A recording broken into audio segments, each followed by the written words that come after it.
Good afternoon, everybody, and welcome back to another Last Epoch dev stream. As usual, I'm your host, Mike, and today I'm joined by the lovely, the one, the only, our lore master, Kyle. Pew, pew, pew, pew. Say hello, Kyle. You're live. Hello, how's everyone?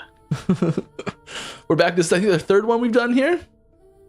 I think it's the third one, because this would be the third one. Nice. Well, very pleased to have you with us, and I hope if anyone has any lore-related questions you'd like to have answered, I brought the right person for the job here, because I'm terrible at this stuff. So yeah, I'm gonna be playing like as usual in the background, just having some fun, relaxing, and if anyone does have any questions you'd like asked, please put at Last Epoch Game or at Last Epoch in chat if you're on Twitch or YouTube. We will be pulling questions from both. As usual, we do stream for charity right above my head. All the everything from stream goes to that. And we do have a bunch of questions that were submitted beforehand from we got a lot of questions that came from Eagles. You've been waiting for this. So yeah, we do have a fair few questions that we're going to be working through here. But yeah, if you have live questions, we're gonna pepper those in as well. So we don't want to get exclusively pre-prepared ones, but we will be doing a little bit of everything. And if you do have questions not about lore, you are welcome to ask those as well. But we're just focusing on the lore ones that we can. If it's something that we've that's been asked a lot, we probably will skip it this time. If you do have any questions that we miss, as usual, we can answer more in our Discord channel as well. So without any more ado, let's hop right in. Kyle, take it away on that first question.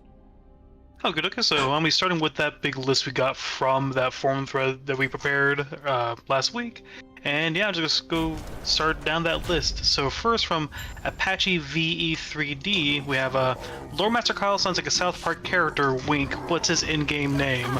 So my in-game name is actually HG_Kyle M, and I also show up as KQ Kyle sometimes. I think that's because I had an account in the game before we had like official work accounts and like Steam accounts and everything, since just been in here for so long. So yeah, you won't be able to find me in game as Lore Master Kyle. That's just an affectionate term they use for me sometimes. Yep.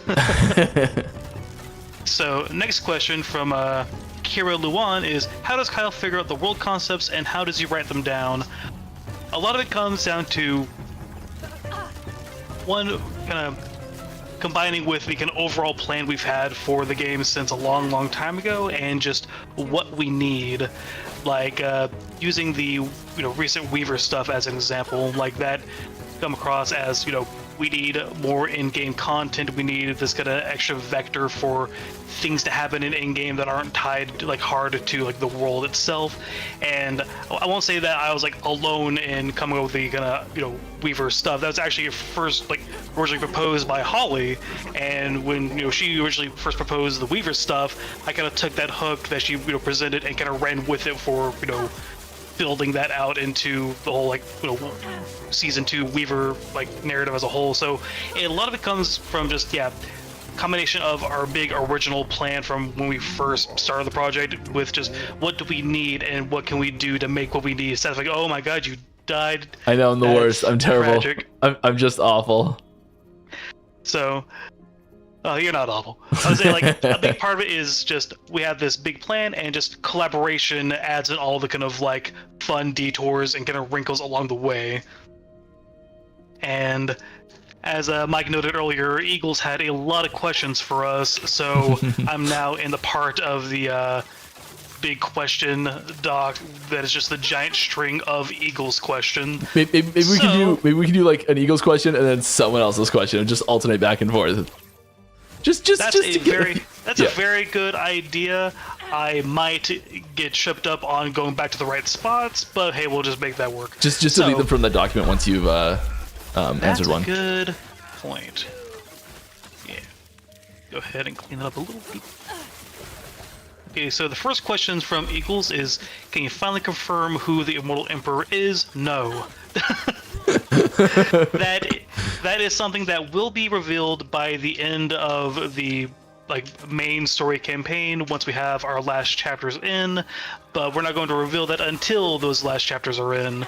So it's a question that we are not going to confirm yet, but once we have the full like main campaign in, it will be an answered question. Going down out of the equals question for a detour, and we have from... I do love hearing the theories about it though. Oh, absolutely. Like some are closer than others, some are closer than others, so it's always kind of fun to check those out. So, question from Vatanas. If the Epoch allows us to travel through time, why do we not use it to, for instance, warn Herod about Raya's conquest before it happens, or define a Southern Emperor before he starts the Empire? A large part of that has to do with the fact that the Epoch is very powerful in itself, but you, as the traveler, don't have full mastery of it. The Epoch is drawn to these certain kind of big kind of key moments, and these other kind of important kind of like, kind of like windows in time, and can give you access to the alternate realities of the monolith and stuff. So you don't have complete mastery over the Epoch. You are very much kind of at the whim of what the traveler can do with the Epoch. So that is something that actually there are like some story stuff that'll happen towards the end to kind of like deal into that a little more. But the kind of simple answer to that is, if you had full mastery of the Epoch, that'd be more possible, but the Traveler doesn't have full mastery of the Epoch. So go ahead and take that one down. Also, just shout out, thank you for Yimaz and Aberroth, that the subs, appreciate you. Almost 2 years there. That's big. Ooh. Yeah. Thank you very much. Exciting. You know what else is exciting? Another Eagles question. Are there any other deities or entities that we have not encountered or heard of yet? Yes, I can say that pretty comfortably, that yes, there are other like deities and like entities, especially entities, that we have not encountered or heard of yet. The two like big ones that come to mind as far as like, an example here is, it's not necessarily a truth that Terra and the Observer are the only beings of their caliber in existence. When you look at the world map, also we have the main kind of like big continent that the game takes place in, and that has like its 4 gods that are very iconic to it. There are other continents in the world that we don't really see in the game currently, and it's there's no telling what's in those other continents. So I would say like we have a pretty like very deep kind of vertical look in this setting with the game as it is, but there is a very wide kind of horizontal horizon there that we don't really see in the setting as is. That there are plenty of other kind of like deities and entities and other kind of figures of power that dwell in those kind of undefined spaces right now. That's really interesting, because I'd always kind of like, this is why you're here. I'd always considered the map to be like the world map. Like there was just like nothing. There was like ocean there or something, or just nothing, or I don't know. I mean, if you go to the map like right now, in fact, there's like kind of a good example of that. Like once you're done killing that fractured Acarian of the lizard. Yeah, if you go to the map and you go all the way to like that side, like way up north, there's a lot of kind of like undefined space. Over to the very far left, there's kind of little hints of other continents, hints of kind of ocean keeping on going out further that way.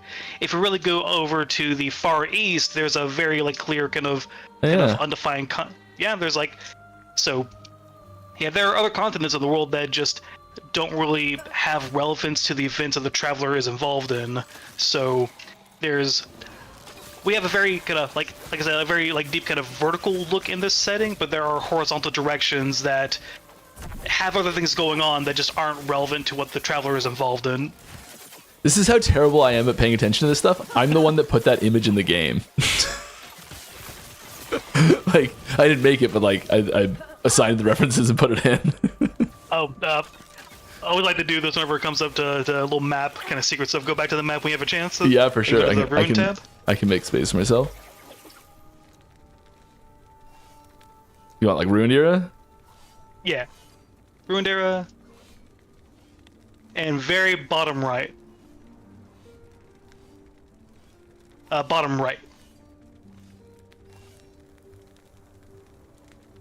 Where is it? Where is it? Somewhere down there. There it is.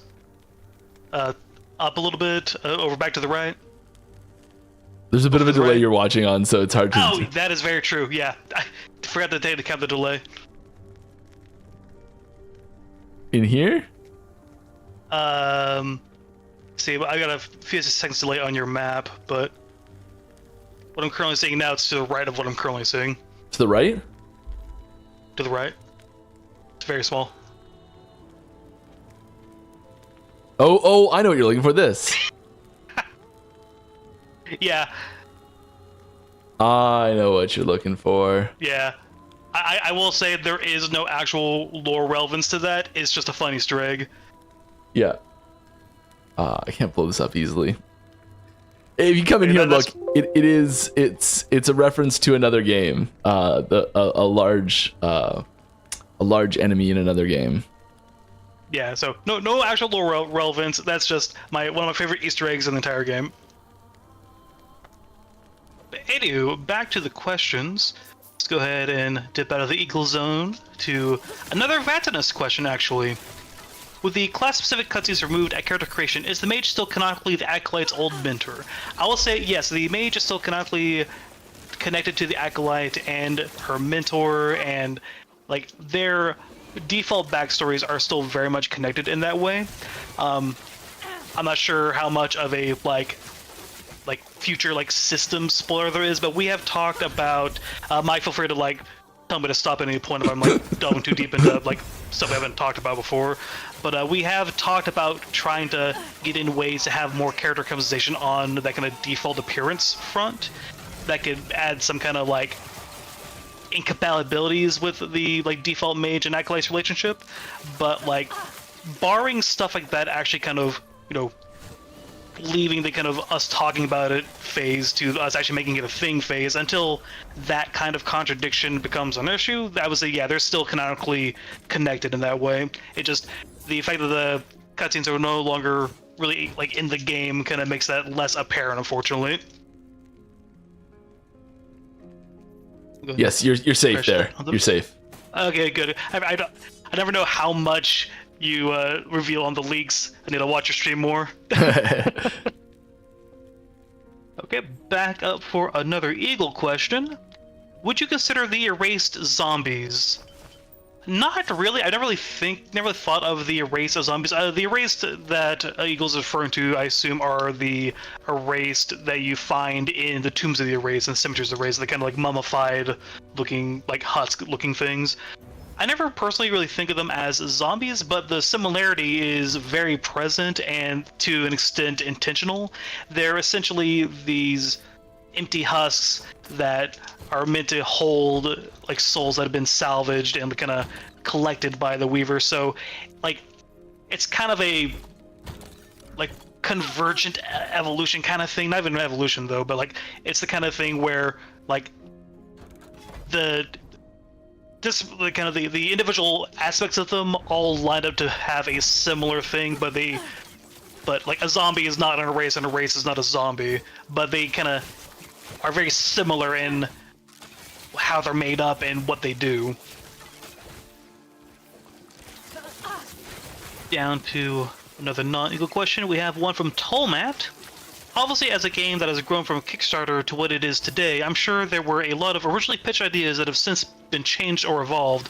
What would you say was the biggest or most interesting retcon or change from the original lore/world design plans? There are a few I have in mind there, actually. I'm gonna go to mention a couple of them. I'm gonna mention 3 big ones, I think. Nice. So I think, let's see, which order to go through them. Okay, so one big one immediately is that very, very early on, the void and time were not actually connected like they are in the game as it is now. Very originally, the idea for the void was that it was going to be this darkness outside of reality that kind of seeped in through the original creation of the world and was kind of trapped in the world and wanted to kind of rejoin the rest of non-existence. But as much as I really liked that idea way back then, is that didn't really line up with all the time travel themes going on. They felt very much like two similar feeling things in the same setting doing similar things that just kind of sat side by side in a weird way. So fairly early on, we kind of made a decision to, okay, we're going to change it to where the void is much more explicitly tied to time and has a much more like concrete relationship with time, to where like void stuff is time stuff, and rather than void being this separate element to the setting alongside time stuff, void and time stuff are now intrinsically connected. So that's one big retcon that happened fairly early on. Another big retcon that I think is actually kind of ties back into the like character intro stuff is that very originally the game started in the Ruined era and started in Last Refuge, and all of the player characters were from Last Refuge. So the Primalist, rather than being a survivor from a destroyed village in Hyperborea, he would have been a wanderer from the surface that made his way to Last Refuge and kind of survived in the wilds, avoiding cultists and stuff. The like mage would have been one of the elders of Last Refuge. The acolyte would have been, same kind of relationship and situation there, but the like undead and like necromancy that the acolyte studied would have been more explicitly the Immortal Empire's necromancy, rather than this kind of like hedge kind of outcast like hedge wizard necromancy. The rogue would have lived in the slums of Last Refuge. The Sentinel, back then we didn't have the Sentinel. The Sentinel was just called the Knight back then. Yep. And the Knight was a female character, and she would have been the daughter of like a guard captain in Last Refuge. That's one of the largest like backstory changes amongst all of them. But yeah, way back when the game started in Last Refuge, Chapter 2 was Chapter 1, and yeah, all of the player characters were Last Refuge citizens that were just kind of embroiled in Last Refuge, getting invaded by the Void. So when we changed it to where the game started in the Divine era with our current Chapter 1, that evolved a big backstory change to every player character. And I think the third big kind of like big retcon, not even a retcon, but a big story direction change we had way back when was very originally we did not have the Divine era planned as an era in the game. It feels very strange to consider that now, but like a long time ago the plan was that we were going to have Ruined era, Imperial era. Back then we just called it the Undead era. Yep. We're going to have the Ruined era, the Imperial era, and the Ancient era, and the order would have been going, back to the Imperial era, see how things went bad, and then all, even further back into the Ancient era before, the rest of the campaign. So the Divine era was added in as a way to kind of like add in a bit more just stuff going on, and it's just, ballooned. Well, balloon feels, like it's a bad thing, but like, the Divine era becoming an aspect of the plan, gave us a place to add so much more like characters and lore and just cultures and everything to the setting. So it was definitely a positive change. But yeah, that long time ago there was a plan where we were just going to go from the Ruined era to the Imperial era and then eventually the Ancient era, and the Divine era wasn't even a thing. So that's one big interesting like big change to the plan. Go ahead and scratch that one off. What? Okay, back up into Eagle Land again. We have met / heard of 2 Titans so far, the Lightless Arbor, the Mountain Beneath, like the big stone Titan guy, and the Weaver. Are the Titans coming? Are there Titans coming? Titans are, like, I would say there, like, more Titans are going to come eventually just because they are a fun, like, type of, creature, type of, enemy to character. have. I will say the Titans aren't an explicit faction. I would say the Titans are more so, it's a term for these, like, titanic, these huge creatures in the Ancient era that couldn't really coexist with the gods, and that the gods and humanity together either wiped out most of them or drove the ones they didn't wipe out to kind of the outskirts of, the world, to where they don't really interfere with, the gods and humanity's, dominance in the world. So rather than the Titans being this faction that is going to come and do things that have like, ties between different Titans, the Titans are more so a term for these almost godlike beings that were pushed out during the transition from the Ancient era to the Divine era. So there will be more Titans in the future, but as it is, there's really no Titan faction that they belong to that, you would expect like a structure for them to have. Kind of like a tier of being, not a group. Exactly. Yeah, it's like they sit close to gods, but without that kind of divine support from a Terra, as it were. Influence. Influence, yeah. The divine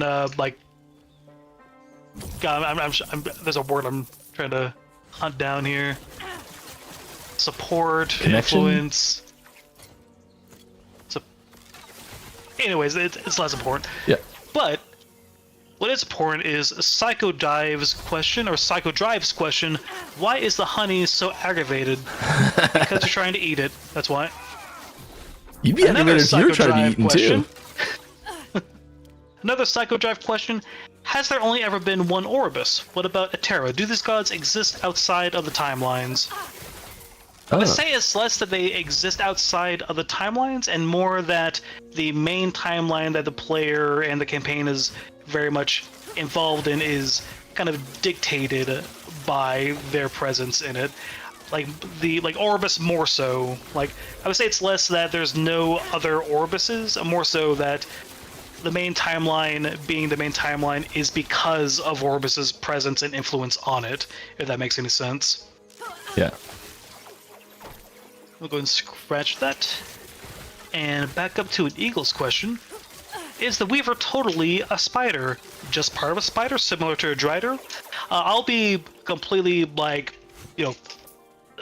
upfront on that. We don't have a locked down visual design for the actual Weaver herself yet. That's not something we have currently. But as far as visual influences, I do want her to lean more just straight up spidery than a more kind of human element. There are also kind of like character and lore reasons why she is not going to have much, if any, kind of human style elements, but I wouldn't lock it in and say that she is just going to be a spider times 1,000 in scale. So she's not just going to be a spider with a scale slider set to 1,000 on X, Y, and Z, but she wouldn't have like a Drider human component to her.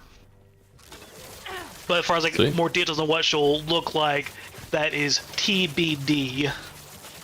So what we saw in the trailer was just a glimpse. What we saw in the trailer was typically like the architecture and the woven firstborn and stuff like that. Yeah. I'm thinking of a different part of the trailer. There's a section that in the trailer that seems like it is the Weaver. I'm blanking what part of the trailer that is, because in the trailer there's the traveler going through the cave, the woman firstborn jumps down and goes bah at him, and there's mask and a big archway behind him. Am I blanking on a part of it? I might be.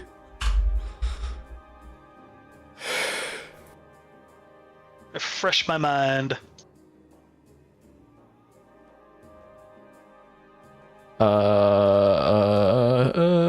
This one. Is this the Weaver?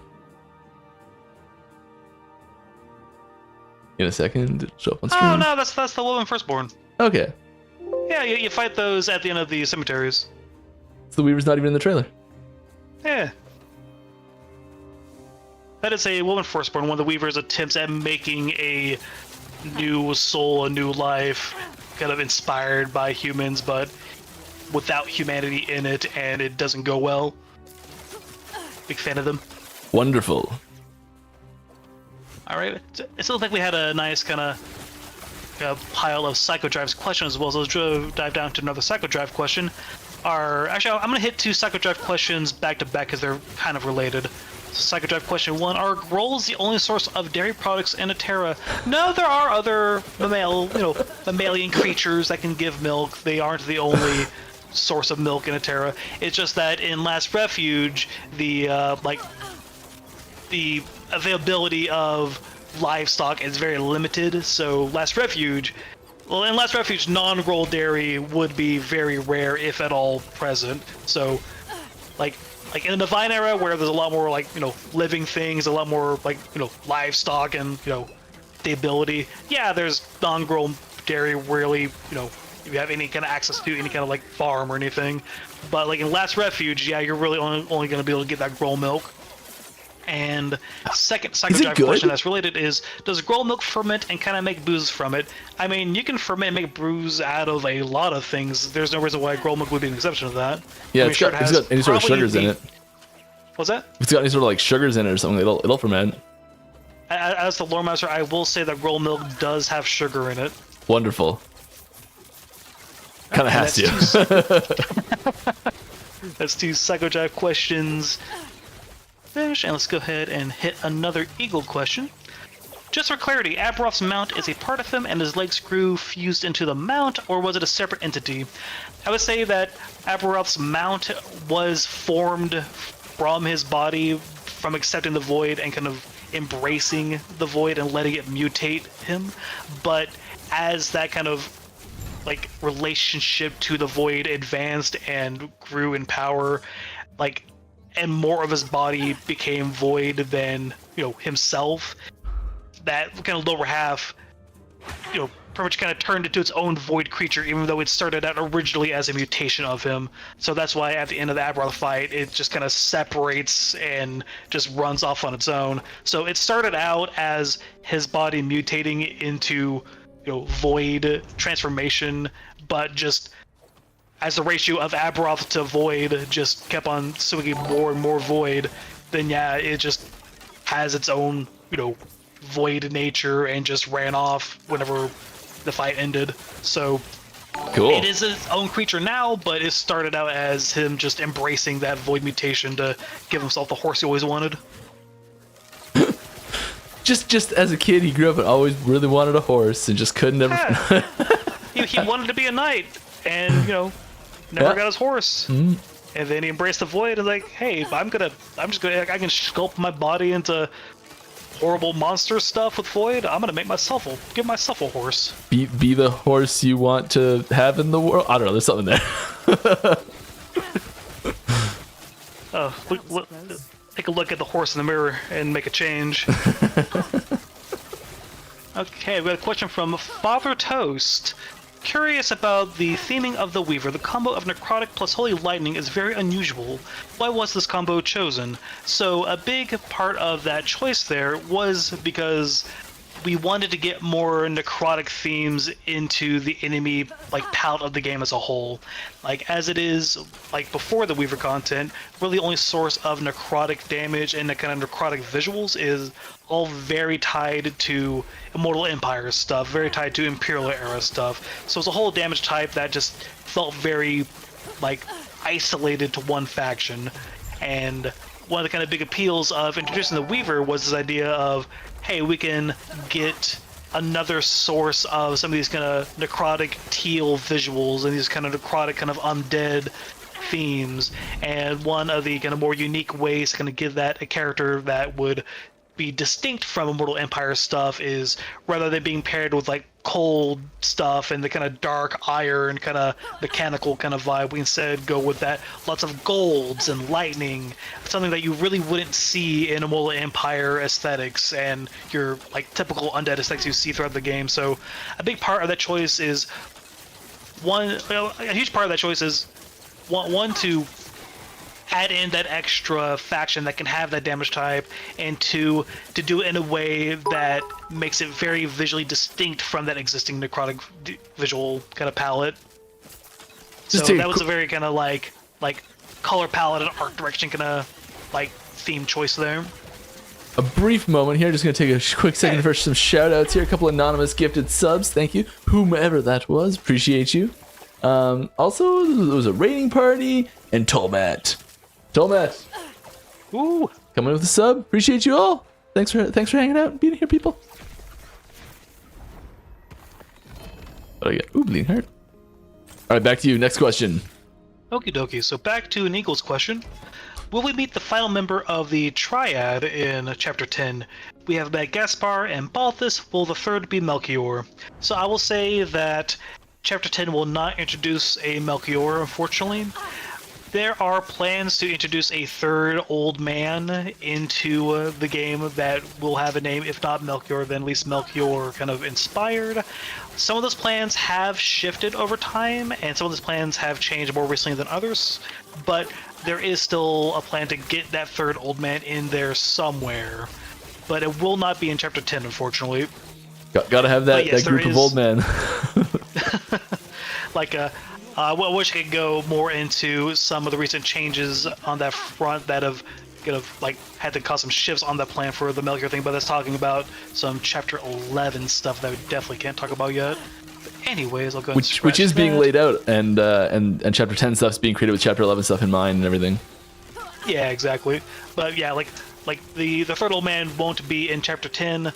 Might have been planned to be in Chapter 11, but that plan might have changed. So yeah, a little secret thing.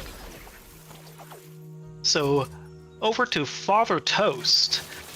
Is the big golden spider thing behind Mask actually the Weaver itself? If not, what is it and where is she? So that kind of overlaps a little bit with one of the earlier questions, but yeah, that is the big golden spider thing behind Mask in the Haven of Silk is not the Weaver. It is just another example of one of the altars of the Weaver, like you can find at the end of tombs and cemeteries.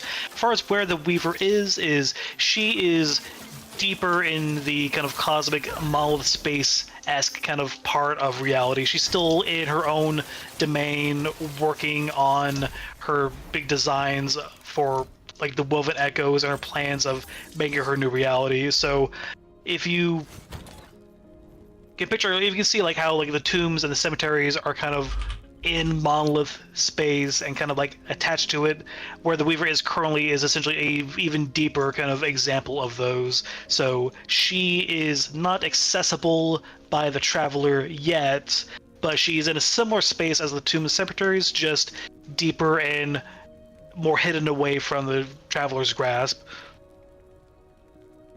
Scratch that one out. Back to another Eagles question. Is there a possibility of a non-playable race, or does the traveler always have to be human?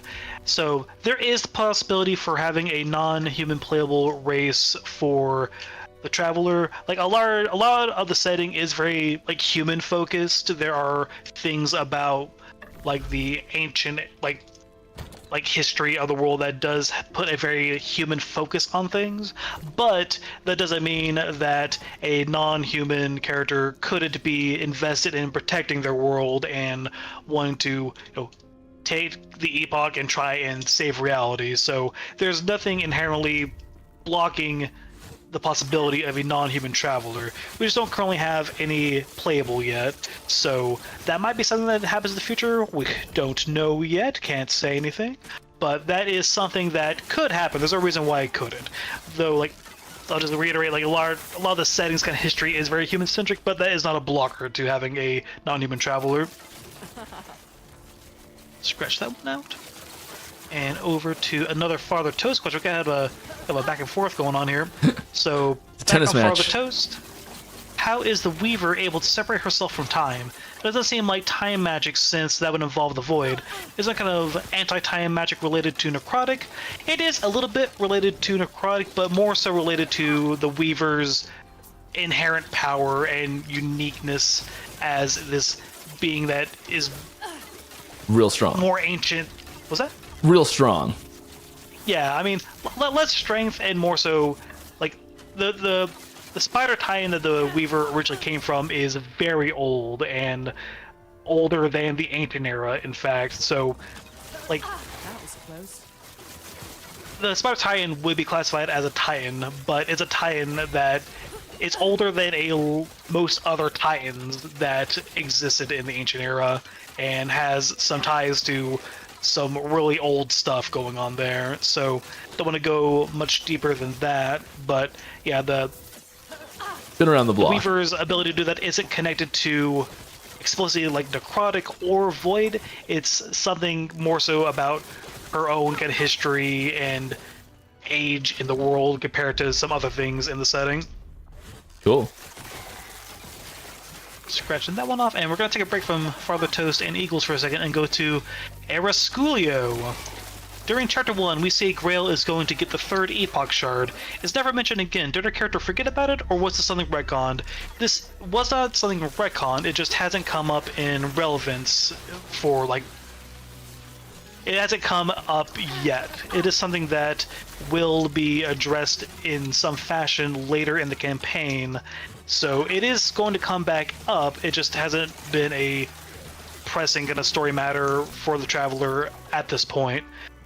Just a second. It's not a retcon story element. It just hasn't been brought back up in quite a minute. I just realized that I don't think anyone's actually pulling questions from chat right now. I was low-key worrying about that, but didn't want to lose my role. Hey, is there anyone from EHG in here with this document open that is adding questions from chat? And if there isn't, can someone please do that? And I'm just gonna take a second and grab a bunch of those while you're talking. So keep going with what you're doing. Okay.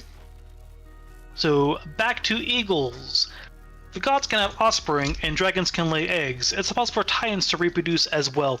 Kind of similar to our question earlier about what Titans are. Yeah, Titans can have offspring, and in fact, there are some existing examples as well. Like in the Stone Titan dungeon, particularly in the Stone Titan fight over in Lightless Arbor, you do have Titan spawn as little kind of rocky creatures, and I would also say a lot of the gold thread spider type enemies in the Tombs and Cemeteries, like the gold thread arachne, the gold thread spiderlings, the gold thread fate weavers, all of them. Those all be classified as the Weaver's children. So those would be an example of Titans reproducing as well.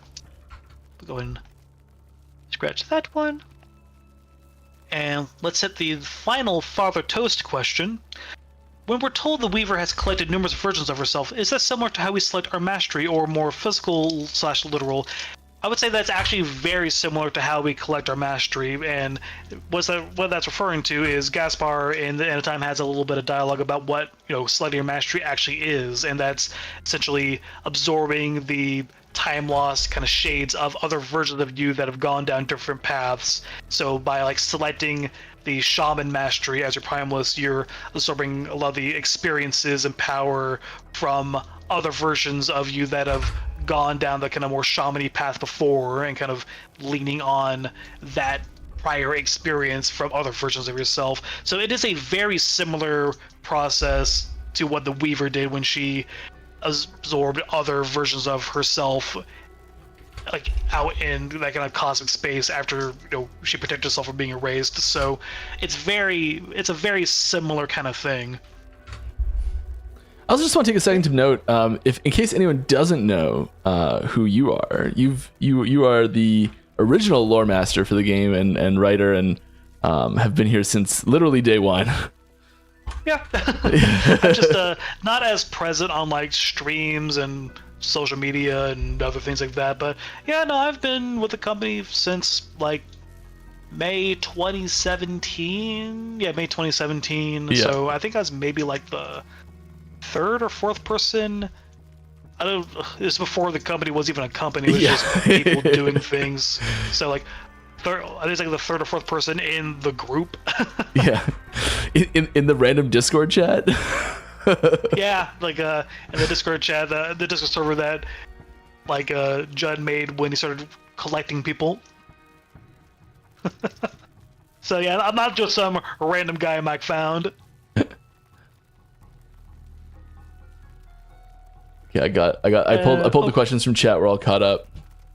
Oh, fantastic. Oh no, they've got the Twitch formatted terribly, so I'm gonna try and fix that. Oh yeah, no worries. I can parse it if need be. Don't worry. Okay, where was I? I'm glad I'm erasing the ones I've already answered. Okay, back to eagles. Let's just knock out some more eagles. When the Reaver erases you, what exactly does this entail? Does it only affect your timeline or any/all timelines the erased had visited? So that's actually a misconception. The Weaver doesn't erase you. What she does is she collects those who were erased. So when the Void erases people and erases timelines, there sometimes are lingering souls like from that aren't completely erased, and that's what the Weaver has been collecting and putting in these tombs and cemeteries and making new bodies for. So we have these kind of, these husks, these kind of mummified looking husks that are, shambling around. That's her trying to weave a new body for these souls of people who have been erased that she's collected and is trying to use to, help populate her new world she's making. So she's not the one doing the erasing. She is gathering those who have been erased and making new bodies for them. Scratch that one out. And She just really likes we're down recycling, to- okay? Yeah, exactly. So over to another Erasculio.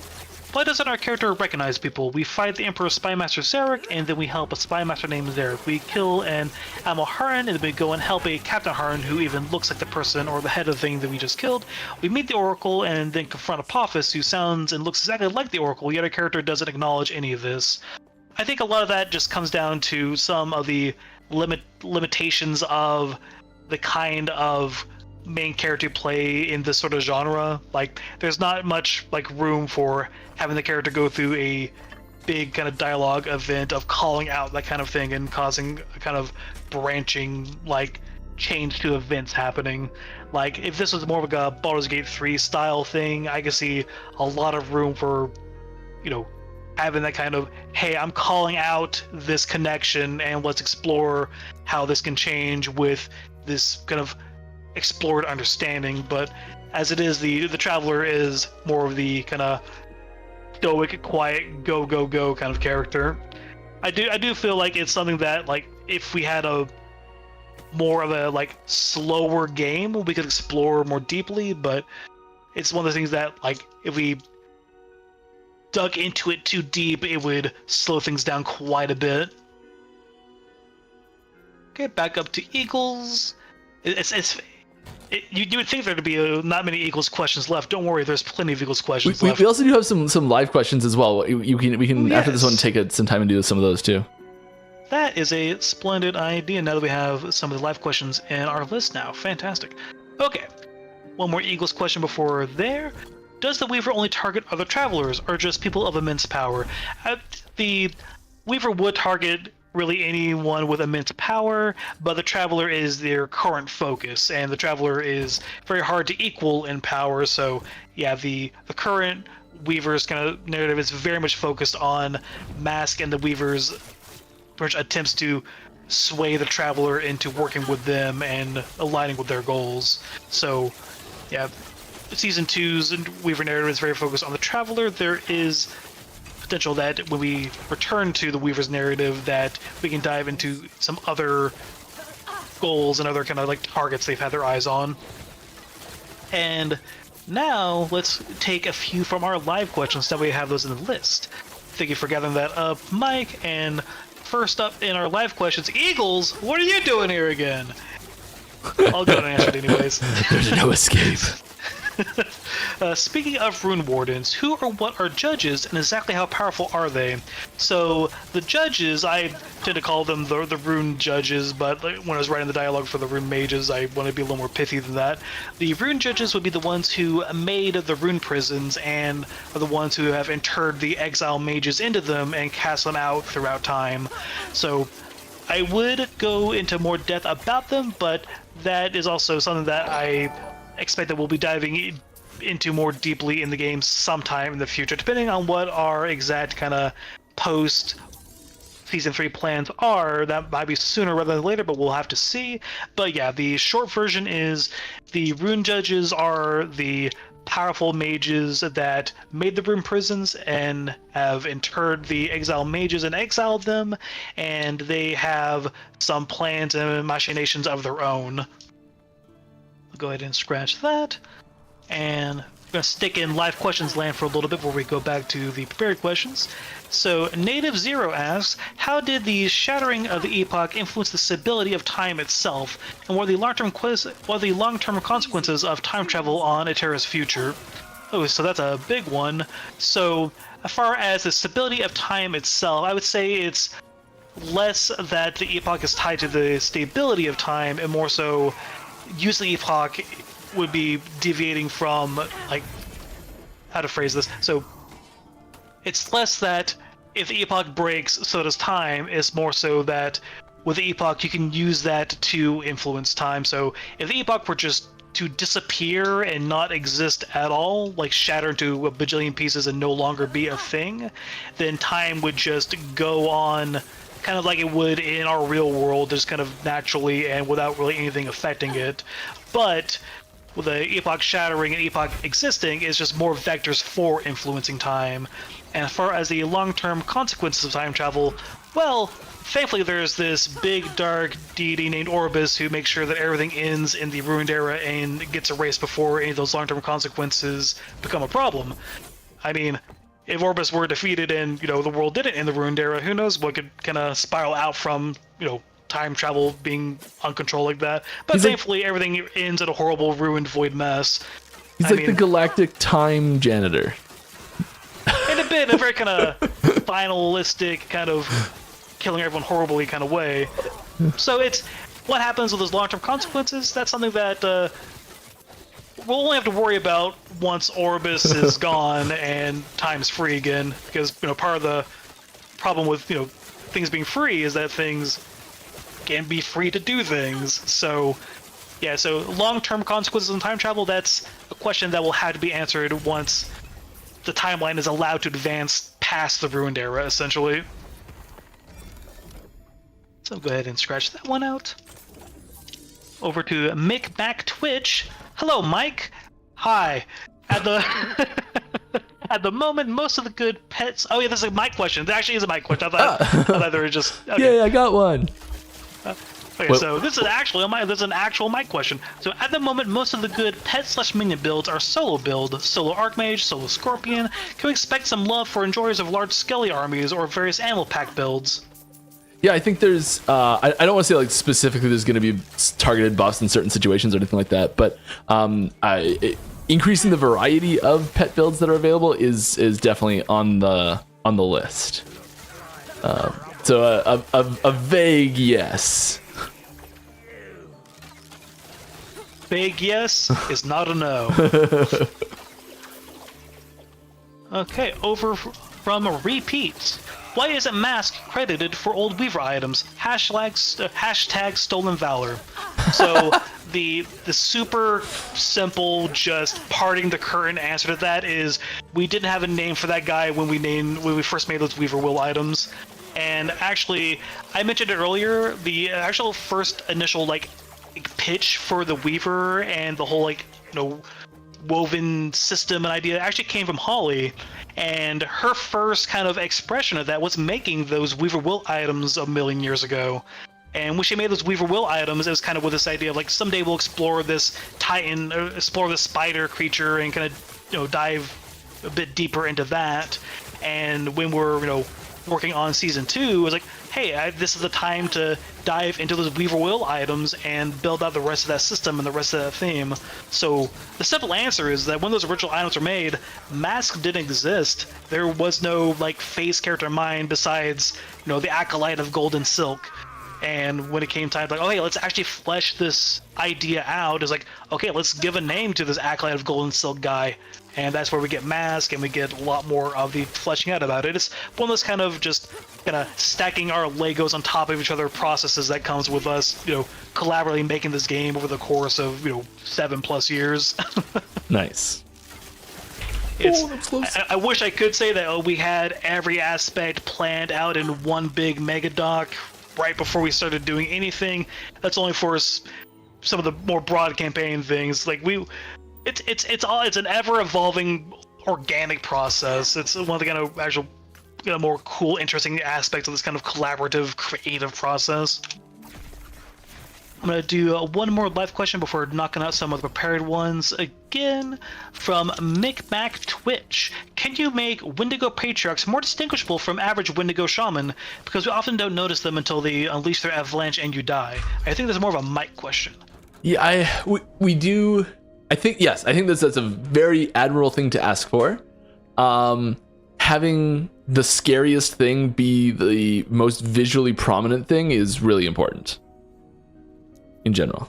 Because it's a specific suggestion, I would encourage you to go to our Discord channel, into our suggestions channel, and and put it there because that's where we pull specific suggestions from. But in general, we are trying to do stuff like that, yeah. Yup.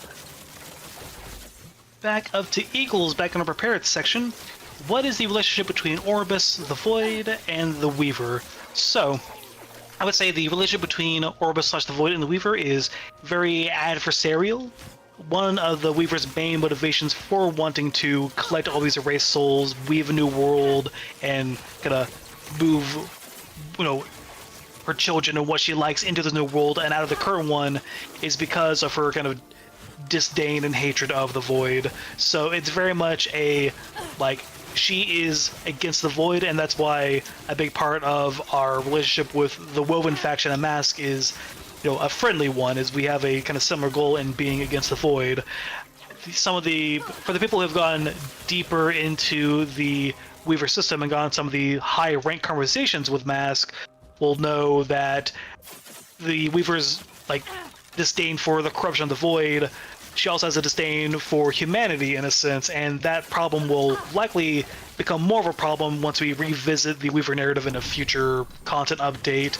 No idea which season that would be, but there is a plan for returning to the Weaver narrative and exploring that side of things. But as is, the Weaver is against the Void, similar to how we're against the Void, and that's why we make good allies, and she wants us to go into her tombs and territories to kill all of her weak children to leave just the strongest ones. The Weaver's not a nice mother. She's pragmatic. And very, very much so. Okay, and let's see here. Go back to a live question. I'm just gonna do a back and forth. There's an uncredited question over in our live section. Who are the Rune Wardens? I think that might have been related to the Rune Judges question before. The Rune Wardens are pretty much individuals that have been created or recruited by the Rune Judges to help execute their putting out the Rune prisons and capturing the mages to put them to exile. So the Rune Wardens work for the Rune Judges. That's a simple answer there. That's a quick one. So gonna go to another live question. See, Sir Duncan 3 asks, with us jumping around space and time, what's the short version of why we don't destroy everything, i.e., how does the timey-wimey stuff work in LE? So the short version of that, I would say, is a large part of what makes the timey-wimey stuff work and not kind of spiral out of control is the fact that the timelines are kind of anchored by the fact that they all inevitably result in the Ruined Era and the destruction of everything into the Void by way of Orbis's control on fate. So that's what, one of the one of the actual kind of beneficial aspects of Orbis is that it kind of keeps reality from spiraling out of control by keeping everything kind of anchored to is going to end in the Void consuming it all. But do you want there to be no hope in the future because it's all going to be erased by Void? Probably no. So it's kind of that, by getting rid of Orbis and freeing the future, you're also opening the door to things getting all messy and destroy everything and timey-wimey. So that's kind of the big kind of dilemma there. Another live question. See, a question for you guys regarding sets and how to improve them. Have you considered doing an egg of the Nemesis that is for exalted items? Perhaps allowing us to have a chance to seal good actresses on a piece of gear with the base types that we need. I think this would bring them in line with uniques and power level and generally speaking. I believe that would be more of a Mike question. Yeah, I think it's less about having the same mechanics associated with different item types and more about just I think having the how do I say this? It is really important to have different items be power options at top tier. We don't want you to open up a build planner and just see pure legendaries or pure exalteds, or we'd like there to be a rainbow of items on average. And some builds being only one type is fine, but the general case being there's some of a little bit of everything sprinkled in. I think that's the healthy state we're looking for. I think the set system in particular, that the start of this question is the sets. We didn't really do much to the sets when we revamped the set system in general. We kind of just went, okay, is there anything that's like unbelievably broken if we do this, and can we change it to make sure it doesn't go ridiculous? There was like 2 of those, mostly just around war generation, and now because the system itself is functioning well, there's room for adding in like new set items that'll be exciting and be more of a relevant power level near the top end. So I think we'll probably look to just start adding some more set items. Got that nice relic.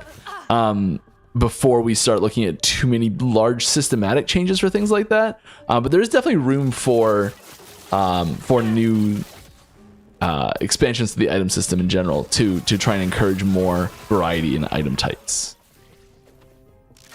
And we are planning some of those, and I'm trying to speak cryptically because I can't spoil this yet. I mean, good. I didn't pick up on the spoil there, so hey. You didn't? I was also checking my messages in Slack. There was a very recent game design meeting. I'm not sure if you were there for that. Oh gosh, I know I wasn't at one recently because it was more of a short group game design meeting, so it might have been not in that one. It was that one. Yep, that makes sense. But you know what does make sense? Eagles Forever's live question: how excited are you to bring us to the Ancient Era in Chapter 10? I will say extremely excited. Yeah. So it's been too long. What's that? It's been too long. Yes.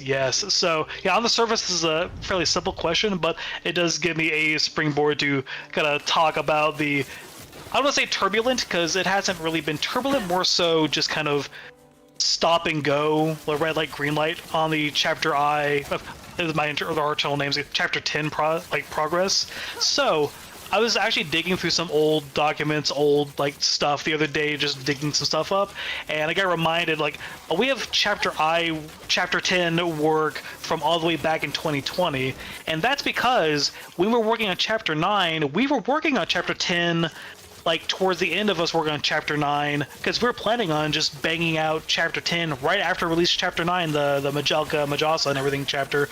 That's what we were on track to go right into chapter 10, and it's after that. It got derailed. Okay, what's that? It got derailed hard. Oh yeah, costly. Yeah. Because I also find it funny that people are now possibly thinking, but I is not the 10th letter of the alphabet. Oh yeah. That's because kind of related back to our old story changes and retcons discussion earlier. Internally, chapter 2 is called chapter A because originally chapter 2 was chapter 1. We didn't have chapter 1 originally, so that's why internally chapter 1 is called chapter Z. Actually, it's actually called Chapter Z Overhaul because we completely overhauled that at a certain point. Which, okay, rewinding a bit back to the ancient era, in Chapter 10, how excited we are question. When we first started working on Chapter 10, it was on the heels of working on Chapter 9. And then we pivoted to making the Temporal Sanctum dungeon. Then after that, we pivoted to... Was that when we added timelines 8, 9, and 10 right after that? Yep. Is that right? This sounds right. Then we added the 2 more dungeons. Then we did the Chapter 1 overhaul. And there was a couple other big... I think we had our year-long multiplayer heads down in that time as well. Yeah. Then we had the item factions added in those. And I think right after item factions, okay, can we start doing Chapter 10 again? No, we're doing the Harbingers. So, and in between each of those, there was, very frequently okay, are we jumping back to working on Chapter 10 now? No, we're not. We're doing something else. So we've, reignited and put back in the back burner Chapter 10 stuff several times over the course of 5 years. So it's very exciting to finally see Chapter 10 coming out in Season 3, just so we can finally get that campaign progression that we've been, chomping at the bit to do since for 5 years now. We've had more time spent with Chapter 9/chapter than we have since the game first. I didn't think about it in that direction before. That's crazy. Yeah. Whew. Yeah, very excited to have that finally come out, because yeah, every time we like work on a new project that's not chapter 10, it's like, well, dang it, okay, I guess. But hey, it's going to be very, very good and very cool. Yeah, it's one of those things that's interesting because like every time it does get delayed, like new tools get added to the systems that we have, and like new tech gets added to the game where we can make the chapter even better. And so like it gets delayed, but it gets improved, and then it gets improved and it gets delayed. Yeah. But yeah, like ultimately, it's for the best because it means that the game as a whole is better. Like if we had just full-barreled straight to chapter 10, we wouldn't have near the amount of in-game and system improvements we've had since then. And looking even further back, there was a time really early on where we were on a pace of putting out a new chapter once every like 3 months. Yeah. But around the time of chapter, I'm just gonna say chapter F because I don't want to do the translation in my head. Around the time of chapter F, we decided to slow way down and make, raise the quality bar, because originally we were on track for getting all the chapters out in the pace of like within 2 years, but they all would have been at our old quality level and put out pretty quickly. So yeah, like ultimately it's for the best, but it is very exciting to finally get a campaign chapter out again after not having a campaign chapter released since 2020. Been a little bit. Anywho, back up to our prepared questions. We're still in the Eagle Zone. The Weaver is technically pieces of herself from multiple timelines. Does this mean she is constantly growing herself, growing in power as each timeline dies? Could she eventually surpass Atera/Orbis in power because of this? I would say that she is continually growing due to that process. As far as her being able to surpass Atera and Orbis, I would say that would take a lot from her, and I would expect that the resolution to her like storyline would happen before it got to that point, / that kind of level of power increase being kind of part of the reason why her storyline kind of needs to be wrapped up by the Traveler before that point. So it is an aspect of her, but it's not a very immediate threat at this moment. But there is a potential there that can make her increasingly dangerous. And I'm gonna go back down to live from Sizzilly96. Hi, I'm not really familiar with the whole story, but how do we know that the campaign is the main timeline and monos are alternate? That goes back to Orbis's sort of grip on fate, and Orbis is kind of like setting the kind of a fixed point for the end of the timeline via the ruined era and everything resulting in the void erasing everything. Like, that's one of the main ways going to have that distinction, and large kind of like one of the big kind of signifiers of the alternate timelines of the monolith is the fact that they vary so hard that it kind of, there are things that don't happen in this timeline that Orbis dictates. Be kind of a short version of that. Okay, another live question from Kalomina01. Hey, I might have a neat idea. Please share your thoughts.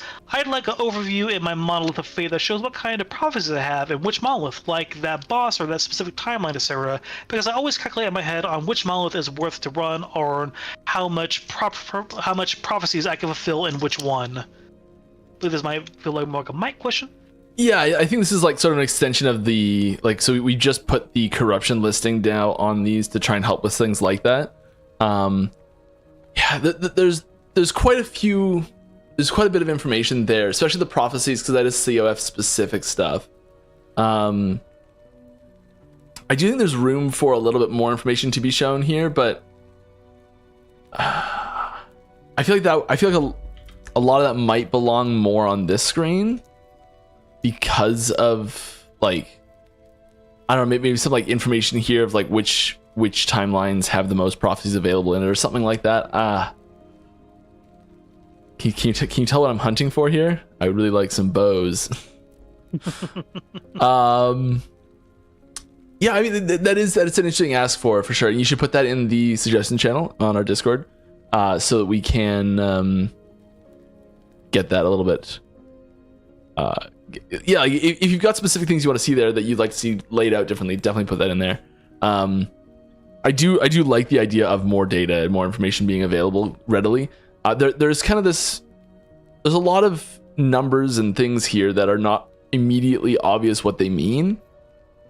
And I could see like some sort of like advanced tooltip, or like you mouse over something and it's like a information that shows up about that timeline or something. I don't know. But too much information in one spot can make all of the information kind of just vanish, because you can't like parse it quickly enough, and it just looks like gobbledygook.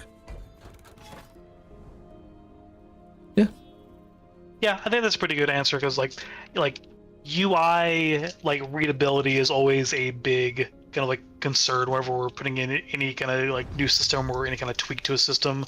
Yeah. Like it's very easy to just go and throw in a million numbers and things to look at for players, but like it becomes a much more challenging thing when like, okay, we need to make it to where people can read it easily and actually like, gonna see the information they care about as fast as they want to. But on that note, back to go ahead. I really need to fix. I'm like, I've got Lagan with the Harbinger ready to go, and I'm like, I can challenge it, but my phys res being only 50%, I'm like, I don't know if I can do it. I just don't get hit. Yeah, right. The waves that the Harbinger spawns afterwards, I'm pretty sure is physical damage. And I think that stunning me is what would kill me. That sounds right, yeah. It's either physical or cold, I can't remember. I'm pretty sure it's not. I don't know. What I do remember, though, is back to the Eagle Zone in the prepared questions list. I'm gonna try and bang out a few Eagles back to back, just where I feel like the other end of the Eagle Zone is in sight. We're at the halfway mark for the stream. Okay, I think we can do this. Yeah. Okay, so Eagles. How does the Weaver collect pieces of herself from other timelines? I believe we already answered that from an earlier question. The short version is it's a special aspect of her due to her being a very old ancient creature. Like, it's not something inherent to her being a Titan. Again, Titan is just a classification of creature rather than a discrete kind of faction. She is a creature from before the ancient era, and part of her kind of her even older magic is this kind of unique quality of her. Again, from Mask, who is Mask? Again, from Eagles, who is Mask, and what is his backstory? Was he a traveler? So Mask was not a traveler, and actually one of his higher rank convos, I believe it is his high rank conversation before you get to max rank, he talks about his backstory a bit. Short version is he was a shepherd in a small Imperial era village. His town had a big plague go and wash over it. They pleaded for help from the local Immortal Empire governor. They came, and their solution to this plague problem was kill everyone and raise them as undead. Mask wasn't down for that, so he fled. He ended up hiding in a cave that had tunnels that ended up leading into one of the tombs that he erased, and in there's where he began to make communion with the Weaver and learn about a way to get a new woven body and make a world that's better than the one that he came from. So that's the short version of Mask's backstory. And one more Eagles before we dip out of the Eagle Zone again. What do the tombs and cemeteries do for the Weaver? Who are they entombing in there? And again, I think this is one that we covered from an earlier question. The tombs and cemeteries are where the Weaver's children work on her woven echoes and work on making more husks and like woven bodies for the erased. And who they are entombing in there would be the erased souls that they have salvaged from erased timelines that they want to put into these woven bodies they're making there. And let's dip to a non-Eagle prepared question. Just gonna take a quick moment break here. Just want to say thank you very much to Master Sword for the 49-month sub. My goodness. Ooh. That's insane. That's a lot of months. It is a lot of months. And also thanks to subs to Deep Squid Gaming and Fireaway71. Appreciate you. Ooh. Appreciate you all. Nice. I read that one so well because it's not even like normal spelling, and I nailed it. Just put that out there. I was looking for that in the chat. I was like, where does it say fire? It doesn't. It says fire. fiery. It's fire away. So- I'm just gonna. If it's not, I'm so sorry. Especially now that I called it out. If it's not fire away, we're deeply sorry, fiery. So, back to a non-Eagles prepared question. Erasculio asks, any plan to put back the character introduction cutscenes telling us about the backstory of each character class? There is no concrete plan for putting those back in. Like, the reason why I took those out was to make room for the new intro cinematic we put in that better tease up what the actual kind of state of the world is in Chapter 1. That's a big part of that Chapter 1 overhaul project we did. And just like the unfortunate kind of sacrifice to that is if we had that and then a character intro, that'd be just too much cinematic before gameplay, which just doesn't feel good. And so we had to make the call on doing the new intro cinematic over the character intros. I do want to, if not those intros themselves, because as much as I like them, they do show their age a little bit. I do want to get the character backstories back in some way. There's the talks about going back to the Mastery Choice event and putting some fluff back into there to get some backstory conveyed again. But again, there's nothing really concrete there, so like, I'd love to see it in like a there's side quest. Like, yeah, like a side quest would be a great place to have that, where you can just kind of do something and then trigger that cutscene playing. So that's another option that we could explore for getting those back into a viewable state by the player. But yeah, as it is, there's no concrete plans for that, but there are different angles we're considering, because it is some nice kind of like narrative that makes the characters feel a bit more distinct and interesting that we unfortunately lost when we put in that intro cutscene in favor of having that better explained intro to like the world situation. yeah. And I'm actually going to skip around in the prepared section to kind of hit some summer questions. Just going to knock those out. Jinko87 asks why HA removed the class-specific cutscenes. Again, it's because they competed for space with that new intro cutscene that explains the world state with Raya and the gods fighting and everything.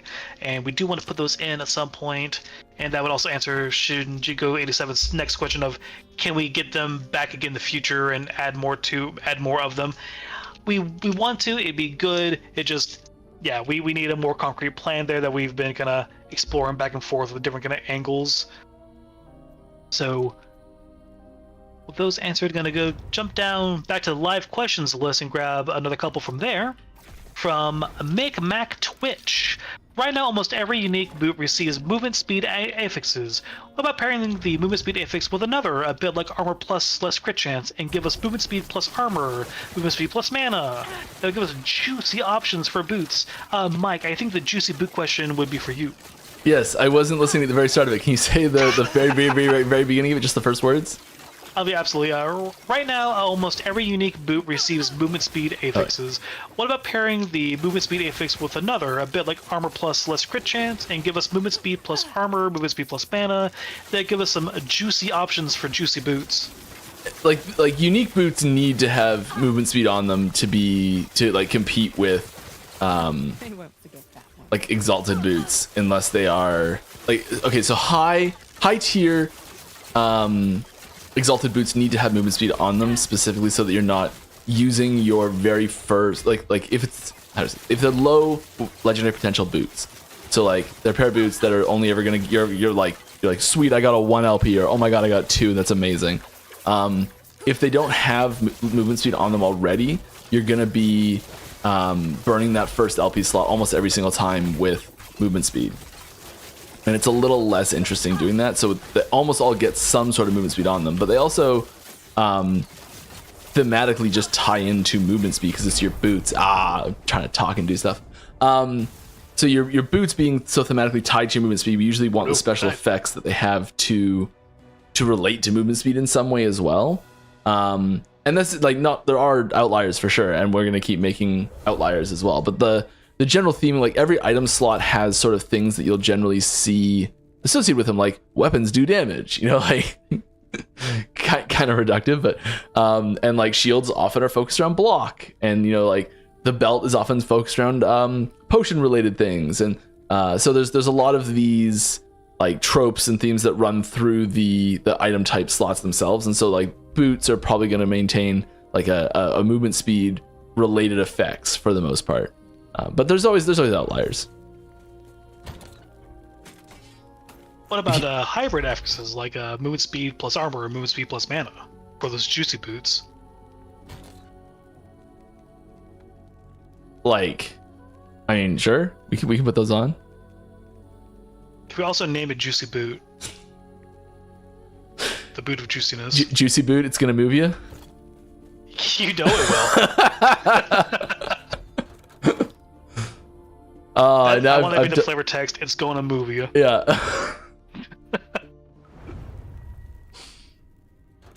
Okay. Let's see here. Gonna do another couple live questions before dipping back into the prepared zone. So, from Native Zero, is the Traveler a savior chosen by fate, or a temporal anomaly destined to unravel the very fabric of Terra? I would say it is not that the Traveler is chosen by fate, just because like the Traveler can be, any of, like a mage, a primalist, maybe non-human, if we ever ask something like that in the future. It's more so that the fact that they're the one who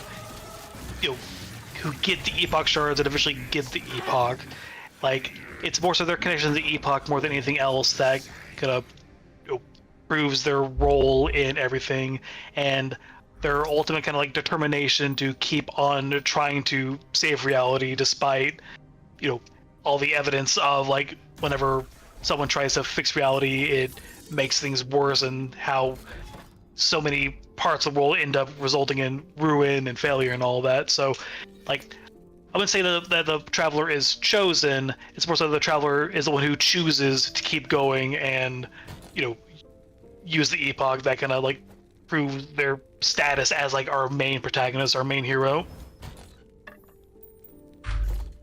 And from Cerulean89, how does bleed work on skeletons? Bone marrow is where your blood comes from. Yeah, so if anything, like, bleed makes the most sense on skeletons because all they have left is things that make blood, right? Yeah. If anything, skeletons should bleed more. No one liked that. But no, the real reason is it feels bad if a whole type of enemy is immune to like a core type of ailment. Yeah. Like, yeah. That's a mechanics beat, like reason or like it's a non-diegetic reason for something happening. It's the same reason why when you like kill one of like the like Skitters, the rat champion, he coughs up a sword. It's that same kind of like gameplay abstraction where like we see like a health potion pop out of our little Drift Maruna. Like most people just kind of take it for granted that like that's what happens in the video game. Like yeah, like it would be slightly more immersive to have all undead immune to bleed effects, but that would be very unfun for anyone who wants to make a bleed build. I think it makes a lot more sense in like traditional JRPG style games, where like I was reminded recently, like Final Fantasy games, where you like use a Phoenix down on an undead and it kills them instantly, things like that. Yeah, like, and I have to imagine like how much like the game developers back then had to like consider like, hey, does this mean we cannot make an undead boss because then they could be just Phoenix down to death? Like, it makes me wonder like how much they had to like consider that aspect. And it's like, yeah, it's tricky because like at the end of the day, these are a video game for players to play to have fun, and if all bleed builds are kind of hindered by not being able to work on undead, that's not fun. Yeah. But yeah, like, that's a... Oh my goodness! That is a rip... Oh, man. No! Oh no, I even pressed shift. I heard that. I pressed it. From what I saw, it wasn't a wave, oddly enough. It was fire. It was fire, which is maxed out.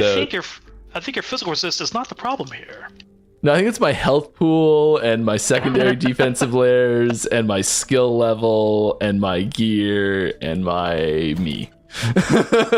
Could it potentially be anything to do with your idols? Oh, yes.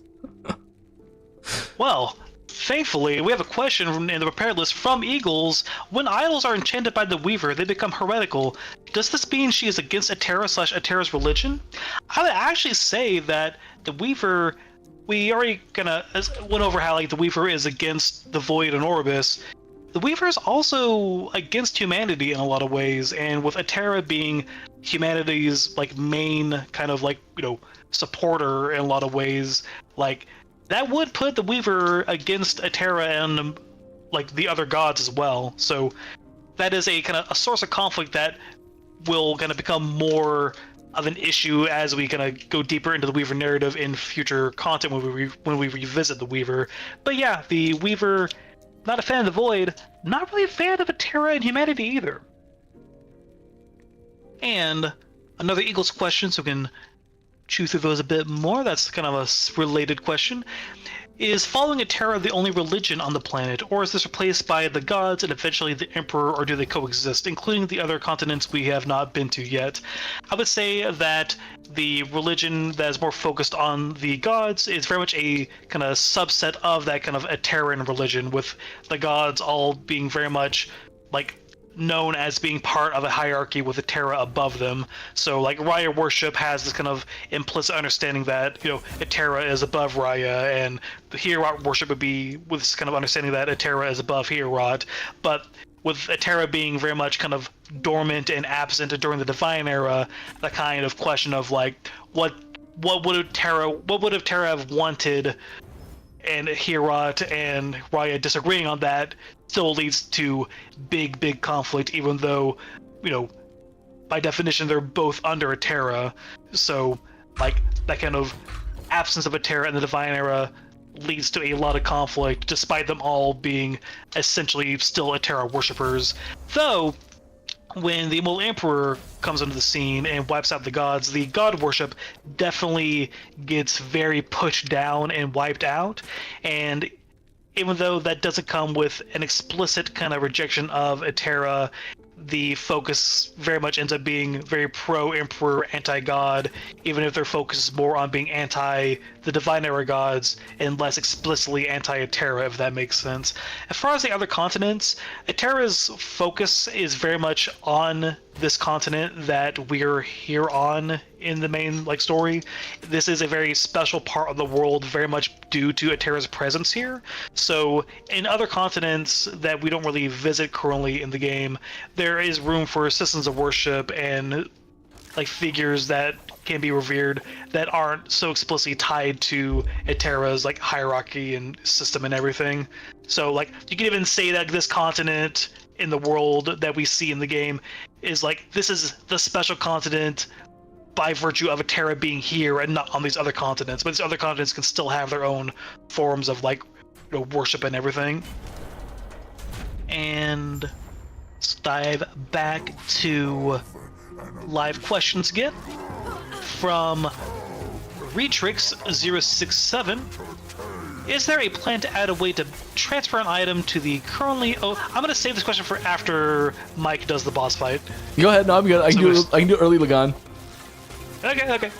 Is there a plan to add a way to transfer an item to the currently open stash tab, even if the item priority is set in another tab by holding a special hotkey when transferring? Yes. Yep, it's on the list.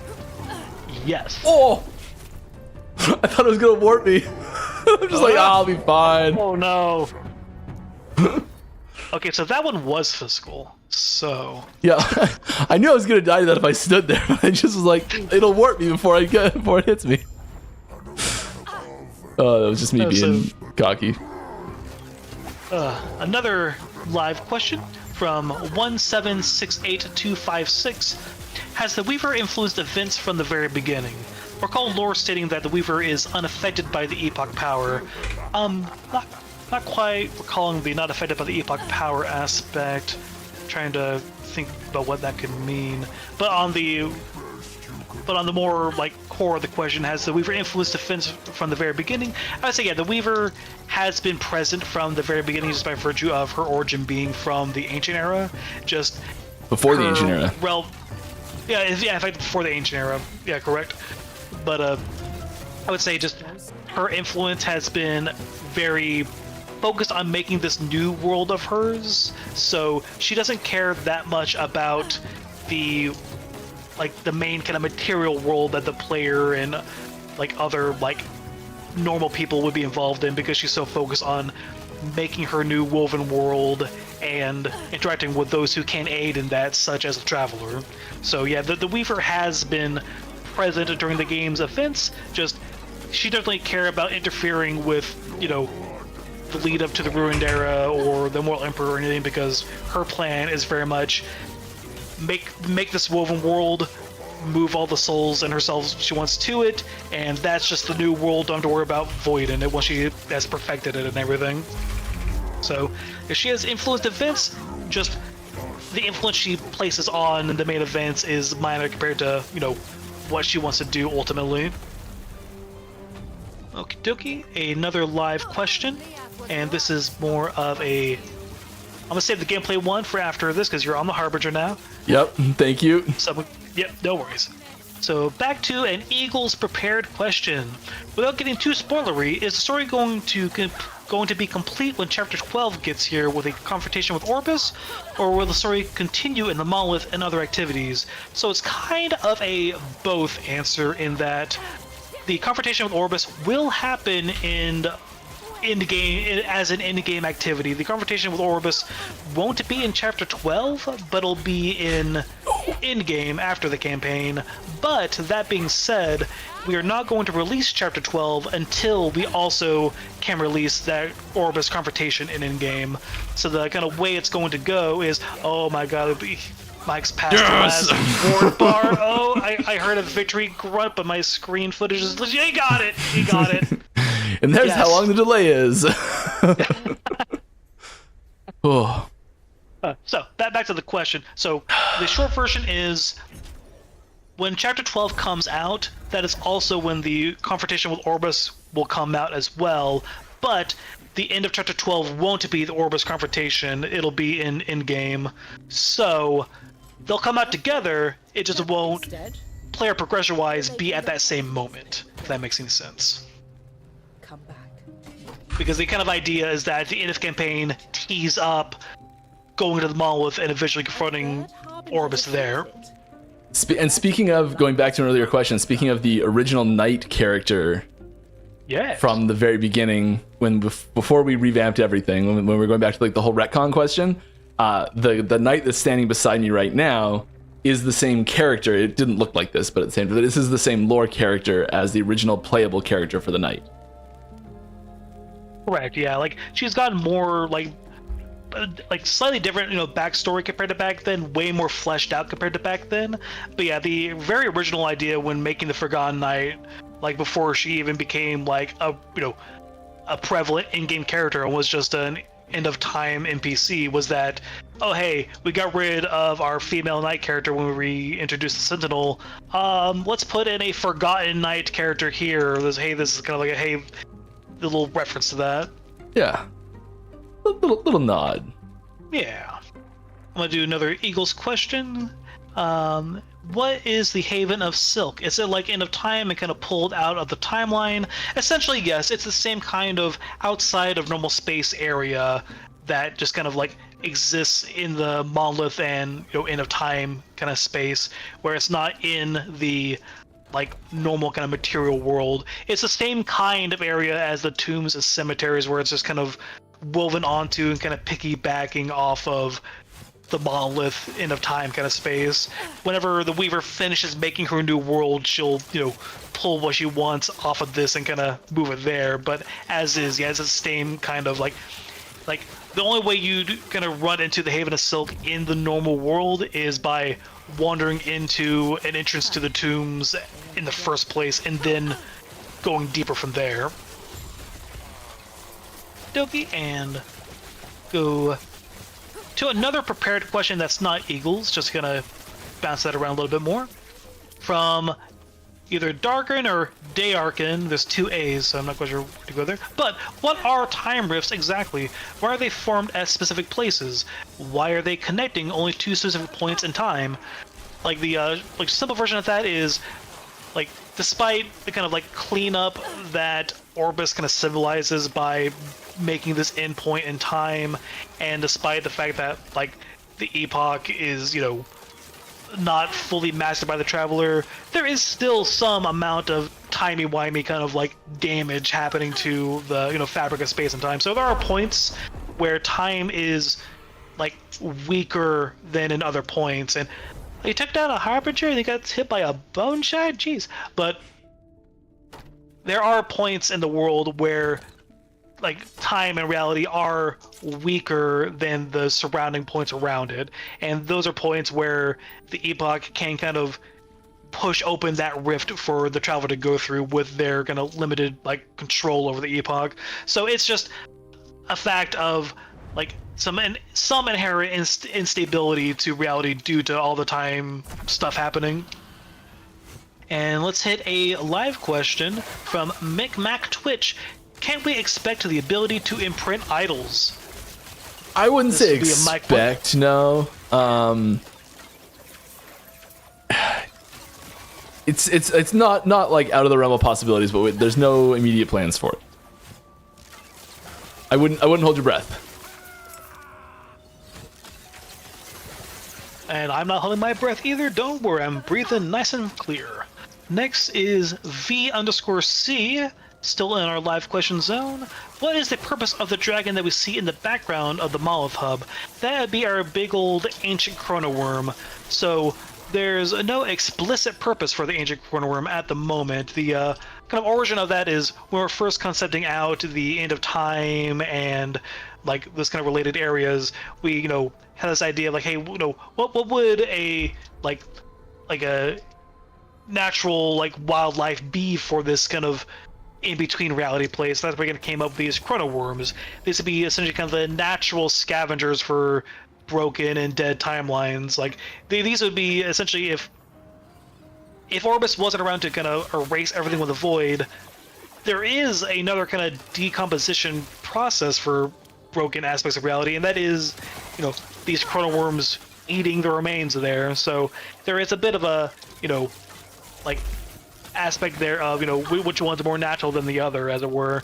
But yeah, like they kind of originated as a sort of, you know, endemic wildlife to the end of time, and the ancient chrono worm is kind of our kind of big like exploration of, so we got these cute chrono worms we have floating around. What would one look like if it grew up to be big? How big can this grow? Well, since it's in this big end of time space where, you know, the limitations of space are very much not a problem, yeah, we could have these be super ancient and grow super huge.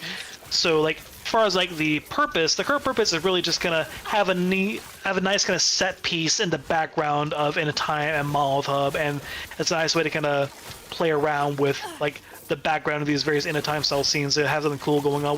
There have been talks of actually having the ancient chrono worm have a more active role in certain story moments, like a little peek into some of our like planning back around the Harbingers and Aberroth stuff. One of our like potential plans we talked about was, you know, actually riding the ancient chrono. Oh, dang, that was fast. Yeah, Jesus Christ. I know exactly what happened. I'm just an idiot. But anyways, one of our original plans for the Harbinger and Aberroth system is, we talked about, hey, what if you rode the ancient chrono worm to get to Aberroth's like lair and arena place? And we talked about that for a bit, and we're really kind of jazzed about it. But that was just one of those things that unfortunately was deemed just kind of out of scope, and we had to like go for more kind of like more reasonable ideas. So like we don't have like an explicit purpose set up for the ancient chrono worm, but it is not an uncommon thing for us to go, hey, can we use it for this? Can we do something with this to have a set piece? That'd be cool. So it's kind of a, so yeah, that's the answer there. So we might end up having something really cool going on with the ancient chrono worm at some point. It just depends on when we can find the right moment to do it and have the scope to do it. I've got my baby I've got one of my chrono worm followers as in honor of it. Nice. I remember when we made the physical like figurines of them, because back then we didn't know what we were doing, so we just got a 3D printer and did it. When really we should have like hooked up with someone who had like a company that can make a mold that could professionally press them or something. But no, we just got a 3D printer and just yeah. Yeah, this is I've been trying to print them myself lately. Oh, nice. Yeah, that's Oh, the best man. one. That's the best one I've printed so far. Nice. But yeah, like we like them. They're cute. They're iconic. And speaking of iconic, we have Yaeu, Yaeu, Y-A-E-U. That's a lot of vowels and a maybe vowel from our live questions list. Will we ever know who is the Emperor? Yes, by the end of the story campaign. Boom. From a Native Zero. If the traveler's quest to save a Terra fractures time and spreads chaos, are they truly a beacon of hope or the cause of its unraveling? So, have you watched The that is Matrix? that's a good question. The way I would look at it is, if the traveler does nothing and just lets Orbis do what he's doing, then there's never a hope for anything to become good after the Ruined Era. Everyone just kind of has to accept that, oh hey, when time hits the Ruined Era, the Void's going to show up and erase everything, and just kind of have to live with that kind of resignation and kind of fatalism that things are going to get bad at this point and then never get better again. And it's the kind of thing where if Orbis is stopped and time can go past the Ruined Era, yeah, things can fracture and chaotic and spread, but they can also become better as well, and that fracture and chaos can be solved as well. Whereas if the Ruined Era is just allowed to happen and the Void is allowed to erase everything, then that's just a definitive, everything ends there and ends badly. So it's kind of that trade-off between a bad ending you know can happen versus a chaos that could become bad but could also become good. And we got a 30-minute warning. I'm gonna try and go through these a bit faster. And in the name of going through things a bit faster, I'm gonna pop back up to our prepared questions, and I'm going to conquer the Eagle Zone once and for all. Okay. Next Eagle question: is Emperor of Corpses similar in power to the Immortal Emperor, since they both killed the gods, or did other earlier dragons kill the gods earlier before they got quite that powerful? Yeah, I would say that the Emperor of Corpses situation. So for context, Emperor of Corpses is the big undead dragon in the dragon timeline in the Monolith, and the theme of that timeline is the dragons overtake the gods instead of the Mortal Empire.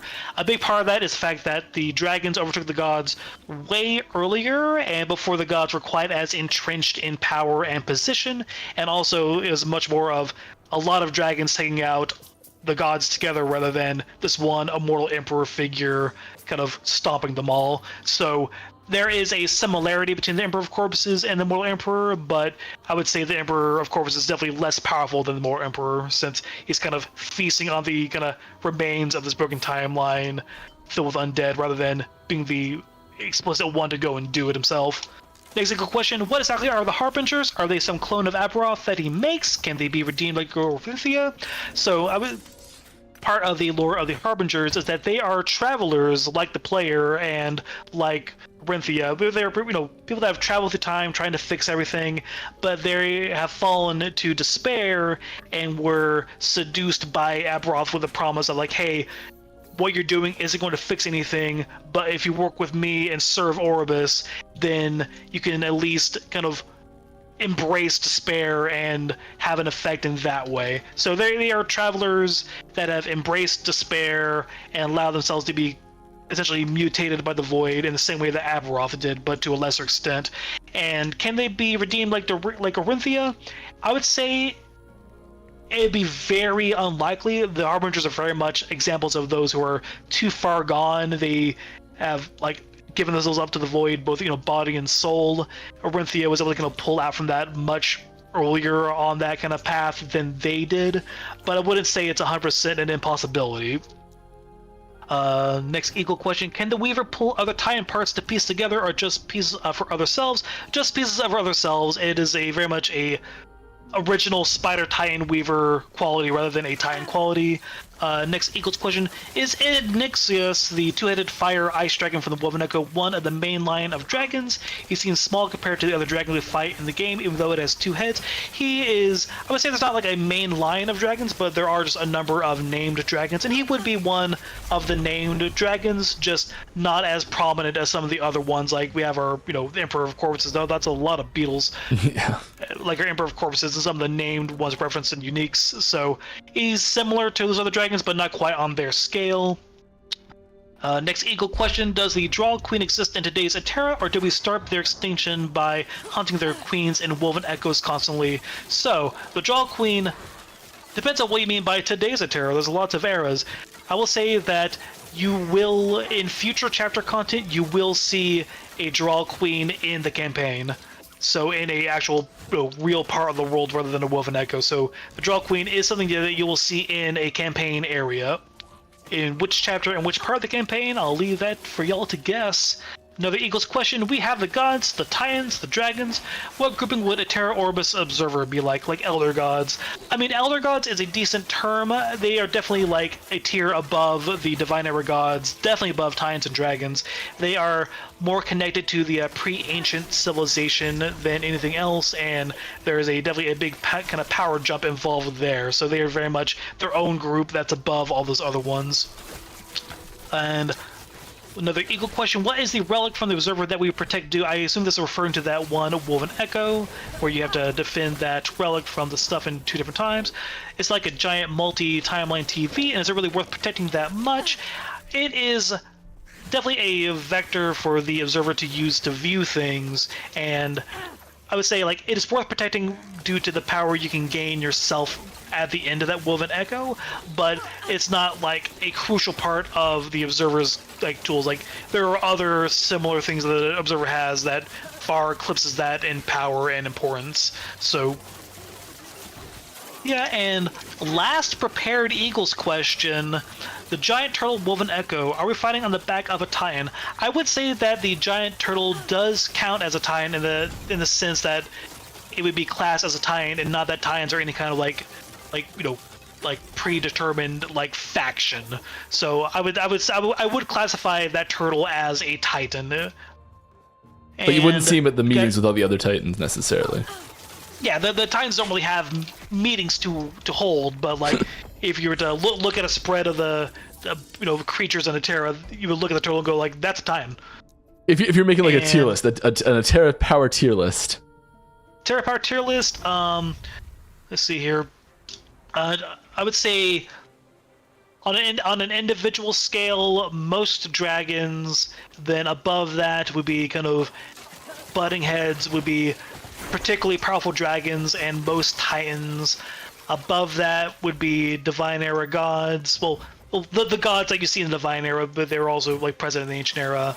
And then above that, you would have the whole kind of mix of like Etera, Observer, Orbis, all those kind of beings. So that's kind of the rough tiering I would do. I would say that the Weaver sits in kind of a awkward spot like between the gods and Etera, Observer, Orbis, but she's got her own kind of stuff going on and avenues to potentially like challenge Etera, Observer, Orbis. And okay, back to the prepared questions list. We have Bulbous 1, Bulbbis 1. Are Promise Companions actual animals we call to help us, or are they some sort of magical manifestations? I would say they lean more towards magical manifestations, because you do like have this kind of like summoning kind of VFX when you summon them.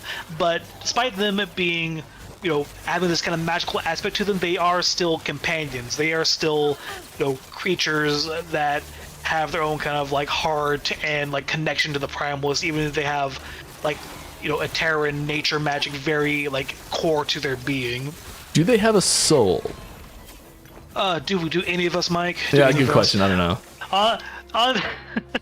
On to our last prepared question from Toya Wife. Good day. I would like to know if in the future there will be an opportunity to make a random summon from the subject of the history of Terra from Tolman, not random. Also, will there be a recording of the stream? Unfortunately, I work and cannot watch the streams online. As far as like an opportunity to make the random summon not random, you'd have to ask Tolman. I didn't read that book. And as far as the recording stream, I'll let Mike answer that. I believe that's a yes. We do have recordings of the streams. They're automatically uploaded to YouTube, which is weird to answer this question in the recording that he'd have to see the recording to get the answer to, but yes, they're on YouTube. Okay, we finally got through the prepared questions, and we have like 16 minutes to go. Whew. Okay, back to the live questions list, and I'm gonna try and burn through these fast as well. Okay, Ocean Wise. Regarding the Weaver Enchanted Aphix, poison duration and chance to throw acid flask on bow hit 3-second cooldown, what are the reasons for this to have a cooldown? If Smite can trigger multiple times per second from plenty of different items, why does this Aphix have such a hard limit? That's a good question, Mike. Why can't we just vomit acid flasks everywhere? I want to. There's a lot of things in Acid Flask that make the visual noise really heavy. There's the answer is probably more along the lines of there's certain other things that probably need to be toned down, not this be toned up as far as visual noise goes. I love creative Smite builds, but I agree Smite can get a little silly with the ways they're gonna make it pop from a million different sources. Yeah, it's a lot of noise. Oops. Whatever. Speaking of noise, Bam Nicio asks, esteemed Lord Master, alleged to speak of a powerful artifact known as the Streamer Client, said to be crafted by the Arcane coder Aaron himself. It is rumored to allow chosen ones to transmit their deeds across realms in real time. Could you share how this artifact interfaces with the timelines, whether it supports multiversal stability without collapsing under the weight of too many viewers? That is a secret lost to the ages. Unless Mike able to parse a better answer from that. I mean, everyone's got access to streamer mode. Yeah. Mike's playing it right now. Yeah, I'm playing the streamer mode right now. Turn your drops up. Come on, why don't you just turn the drops up, right? Just to be super clear, because I don't want this to be a thing that it does not affect drops in any way.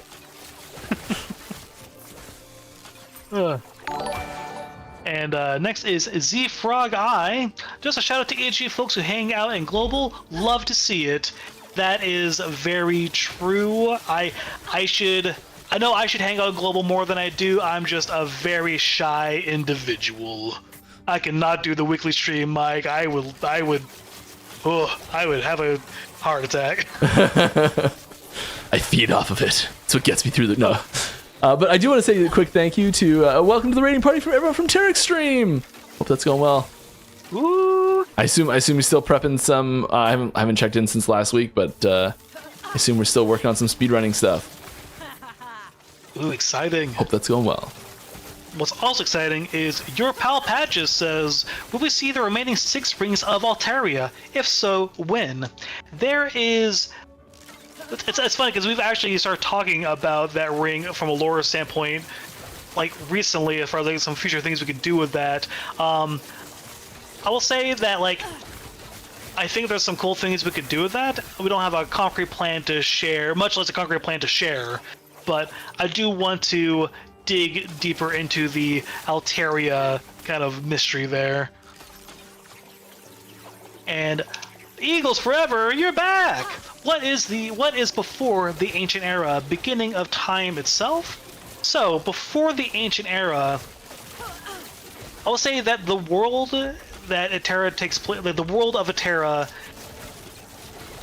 it is very old, and the Ancient Era just kind of denotes the beginning of a lot of stuff that you see in the current eras that the player and the traveler can have access to. It's when the interesting stuff starts popping off.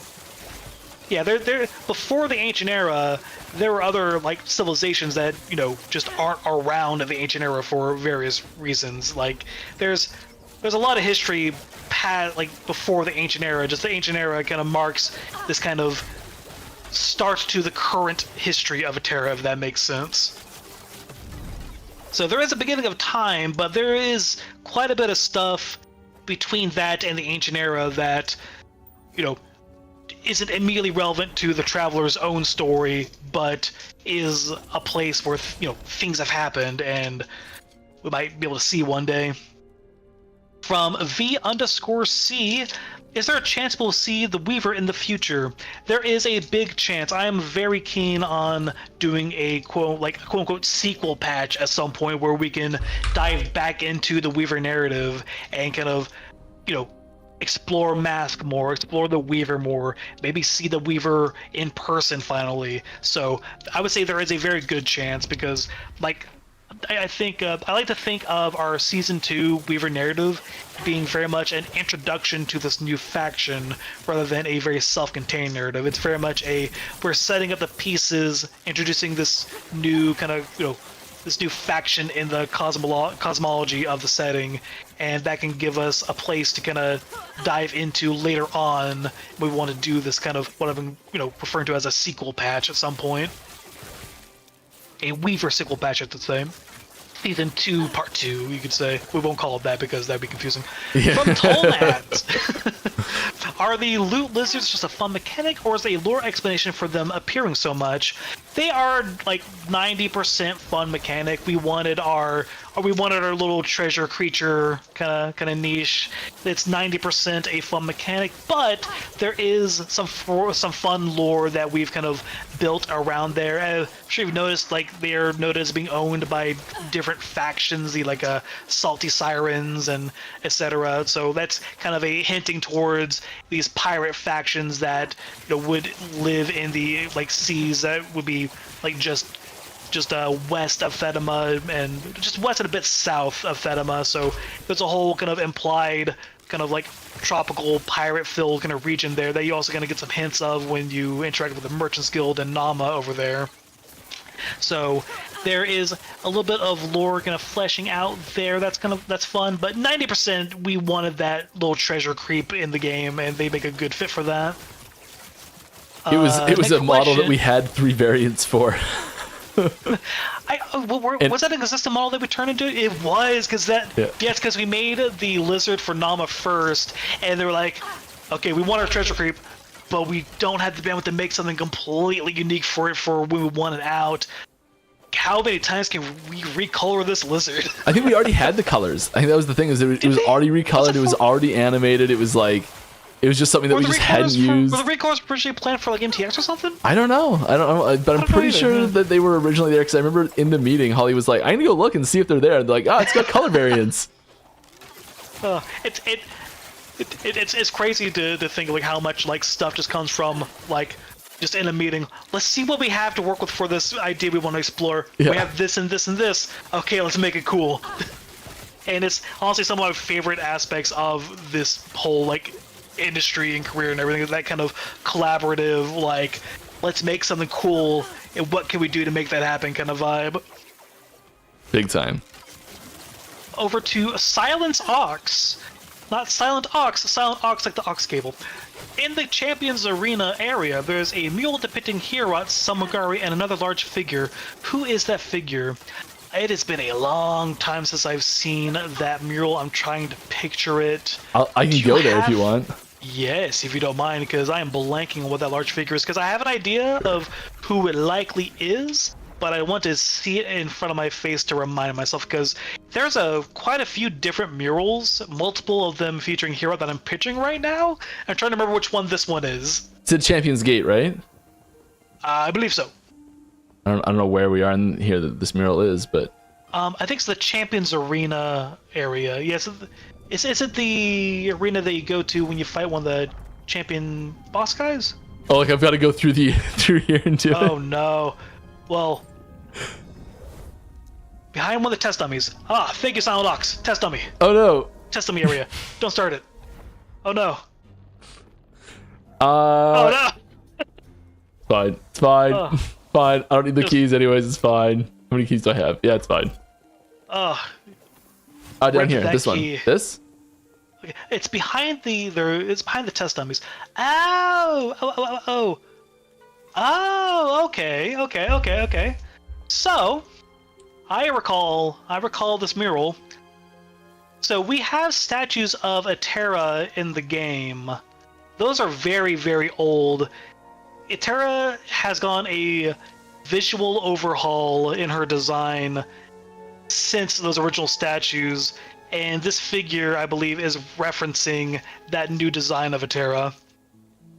Could you say something that like the statues might be from people seeing visual depiction, like seeing representations of Atera that might not be the same every time, and then they can. I will say that unless we get confirmation from the art department that we can replace all those statues. But anyways, I saw those shoulder elements, and immediately was like, okay, that's that new design. Have you? I know you do the leaks on the stream a lot. Have you leaked to the new Atera design or no? Nope. Okay, good. I was about to say, if you have, let's go ahead and show so we can look at the similarities. But since you haven't, I guess I'm the leaker. Yeah. But yeah, there's a new Atera concept visual design, and I believe that figure on the mural is inspired by that, and I'm calling that mainly due to those shoulder elements. Because Atera got a makeover, which I'm very happy about because her old design is very much, it's 2018, 2019, god-looking lady in a robe. But now we got a way more interesting design for her now, which you might see in one of the campaign chapters that are coming out soon. Who knows? Oh my goodness. Oh my goodness. Okay, we got 5 minutes and more than 5 questions. Let's keep on going through. Okay, Replicant Penny asks, will we ever be able to explore the Ancient Era more? Would it be something we might see in a potential expansion? Well, I've got good news for you. Chapter 10 is going to heavily feature the Ancient Era. So Chapter 10 will be a very Ancient Era heavy chapter. Next question from Everspace. Is time and last epoch immutable, or is it like Chrono Trigger where we can hopefully influence the future in some manner even before the finality of the Ruined Era? So the kind of short version of that is you can influence stuff a little bit, but there is always that constant kind of momentum and pressure from Orbis ensuring that no matter what you do change, it will lead to the Ruined Era and will lead into the Void erasing everything, which is why the kind of ultimate goal is to defeat Orbis so that there is that kind of true freedom to reality and free will. So you can make little changes, but it's always kind of constrained by that kind of finality and lack of free will that Orbis represents. You might say that he is inevitable. Exactly. And you want to make it vettable. Inevitable. Evitable? Evitable? Evitable? Inevitable. Ionka asks, I hope I pronounced that right, what's the process like when coming up with a story/lore, how it factors into the game? Lastly, what percentage of story is in the game versus its totality? So that's a very deep question. The short version of that is a lot of it comes down to a kind of a fusion of, we have this original plan of what we want the story to be from when we first started with some tweaks to it, some retcons to it, some changes to it, but we still have this kind of overarching plan with Orbis and what we want the main chapters to be and everything. But that is always kind of balanced with what gameplay updates do we want to support? Do we want to have this new in-game system that involves these lot of little one-off unique encounters? Okay, what supports that well? We kind of give the Weaver stuff. We need, a lot of it comes down to balancing that mix of this overarching plan with what can we do to integrate this new experience we want to give to players. As far as percentage of story that's in-game versus its totality, that's a hard one to define because there's a lot of plans that are in various stages of early planning that may or may not make it into it. I would definitely say it's kind of an iceberg situation where what you see is what we have finally executed and actually got into the game, but there's a lot that's both in planning, there's a lot that's in might become a plan, there's a lot that's kind of background elements that might not ever become a visible part of the game. So that's a hard thing to kind of percentage wise, but I like the iceberg kind of comparison. Okay, Oh, I'm gonna try and bang these out in a minute. Okay, Zodiac Shift asks, any plans for fire conversion for multi-strike and Rive? Mike, I think that's you. Doesn't Rive have fire conversion? I thought it did too. I think Rive already has fire conversion. If it doesn't, then probably. I think that's a very natural one to give it, but maybe not. We don't like putting every conversion on every ability because then it kind of becomes then the element of the ability doesn't really become an important part of that ability's identity at all. Having said that, fire is definitely an element that sits squarely in Sentinel, so it's on the table for sure, and we are looking to add more conversions in general. So there's, I would say, a not zero chance of either of those. Someone's saying it only converts to void. Oh, it gets added fire damage but doesn't convert. Yeah, okay. I'd say in that case, I'd say there's a Rive is probably a good candidate for getting that because it already has some elements of it. Good answer. Good answer. We are at 5, and we have a 1, 2, 3. We can finish these out unless you need to go. I don't need. I need to go. If you're down for hanging out for an extra like. Yeah, we're not going to take any more questions. We probably stopped taking questions a little while ago. But I'm.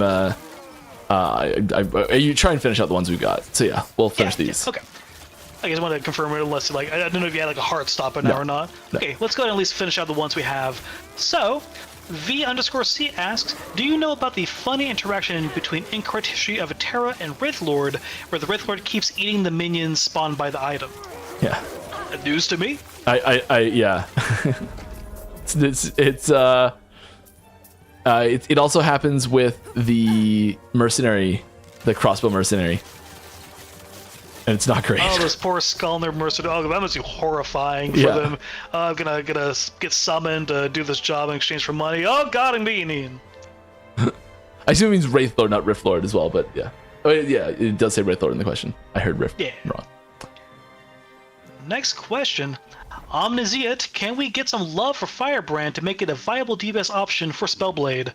Yeah, there's we don't have any specific answers for like can you buff this thing or something like that, but I mean I do love the ability, and I love seeing as many options as possible for attacks like that, and it's kind of the only like short range melee fire damage ability that Spellblade has. Actually, like Flame Reave is a little bit longer range usually. So I'd like to see a little bit more representation of it personally. Yeah. Philly96 asks, how much stuff from Greek mythology can we expect in the game, especially connected to the Weaver? So there's a good amount of Greek mythology stuff already in the game, especially with the Weaver stuff. It's not like the main kind of influence going on here, but there are Greek mythology elements in various places. Speaking to the Weaver specifically, there is the whole like Greek figure of Arachne, which was a big part of the kind of like Weaver plus Spider kind of like influence there. And the Fey Weavers are all like directly named after the Greek fates, Atropos, Clotho, and I always forget the third one. I'm terrible. Clotho, Atropos, and Lachesis? Yeah, that's the third one, Lachesis. So yeah, those are directly named after the Greek fates.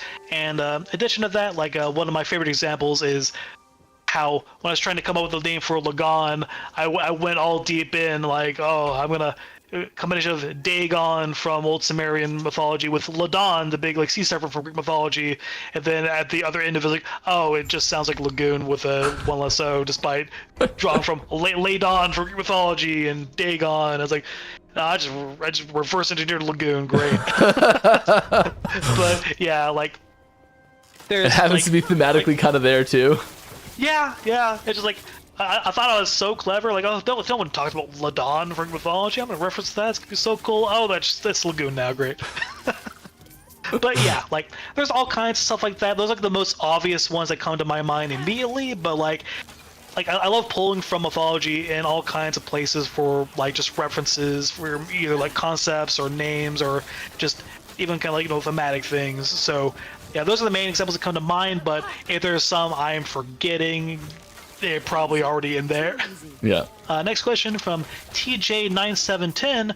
What's the lore behind the Reaper form transformation in Lich? So part of the big kind of theme of Lich is, whereas the Necromancer kind of controls the like souls and bodies of their minions, and the Warlock is kind of twisting like reality in a kind of like a dark sorcerer kind of way with like controlling reality around them. The Lich's theme is about controlling like the Acolyte's body itself, and kind of the idea that like they are like making themselves a Lich by like manipulating their own body for effects. So that's why you get like Aura of Decay and stuff like that. And Reaper form kind of like embodies that kind of a temporary transformation that would show what like the end point of a full transformation into a Lich would look like. So that's kind of the main lore behind Reaper form's connection to Lich. Okay, and next question is from Everspace. What is your favorite lore Easter egg you've snuck in? So I think we actually covered this way at the very beginning of the screen, but if you don't mind, could you pop over to the Ruined Era tab again one more time? And we can find the little Easter egg over in the bottom I'll do it much corner faster again. this time, though, because I know what we're looking for. Yeah, I felt a little awkward back there. I was like, oh god, I'm saying to the right so many times, oh no! But yeah, we got a little Easter egg right here, just hidden in a tiny corner of the Ruined Era map. Won't call it out, you know, just in case there's some kind of like legal thing there. But if people recognize it, they're recognizing the correct thing. It is not a spider. Not a spider. More hedgehoggy, more tick-like. I think it's actually a larva, technically.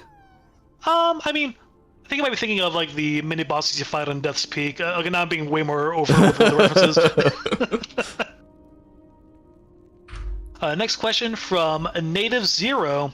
Why is necromancy forbidden? Because it is evil, or because we fear the power to command death itself? And why is a traveler allowed to use this forbidden magic? So the necromancy is forbidden because it very much delves into like an unknown that no one in like the the well-run scholars or other kind of like big like mage scholar side of things can really find a definitive answer to. Oh my god, that's a lot of lizards. But it's very much a fear of something they can't control, something they can't like explain. Like despite necromancy dealing with death, there's still not like a clear picture of what happens to the soul after death, and necromancy kind of dances really close on that line. And so yeah, a lot of like the mages and scholars of like the Divine Era and other eras, and just people in general, are very kind of like wary and squeamish of dealing with that side of things. And there's also just kind of the baseline kind of societal kind of aversion to messing with people's remains and, you know, people's like bodies like that. So as far as like why the traveler is allowed to use this forbidden magic, I mean, I would say it's less the traveler being allowed to use it and more so who's going to stop them. That's kind of that's the acolyte's personal kind of mentality on it. Is it's less who's letting the acolyte do this and more who's going to stop the acolyte from doing this. So the reason why the traveler is allowed to use it is because no one has stopped them yet. And There's no oversight committee. What was that? There's no oversight committee. I mean, there was. That's why they kicked her out of Wellrin. Yeah. But then it stopped her. And ding, ding, ding, our last question from Cromster. And this is a very fun last question, in fact. Question for Lord Master. What is your favorite class slash build in LE? I always find myself coming back to one of two different kind of main types of builds. I'm either always a Paladin Sentinel with just smites coming down everywhere, or at the very least like seals and holy auras just passively giving me big numbers. So I'm either doing something that has that paladin chassis of seals of hope, holy aura, potentially other things buffing, and just either hitting things with my shields, hitting things with my sword, or hitting with smites or hammers, just somehow just leaning on the mountain of buffs from there. Or I'm playing some kind of sentinel, usually a beastmaster that has a big companion and pet focus. Like one of my main characters I took the furthest in the model was a zoo beastmaster with just all the pets like the raptor, the bear, all the wolves, and all that fun stuff. And the one I played most recently is the Stormcrow Beastmaster that uses Crow Storm to just nuke things with just gigantic crow bombs. So yeah, I'm either playing something super tanky that's healing itself constantly and covered in buffs, or I'm playing a Primalist just completely surrounded by companions. Nice. I do see in chat at the very bottom, Hands Run says, I just had a couple questions that I asked last week that were deferred to the next lore stream. RIP. I mean, if you don't mind hanging out for another minute, Mike, we can hit those real quick. Sure. Post them really quick. Yeah.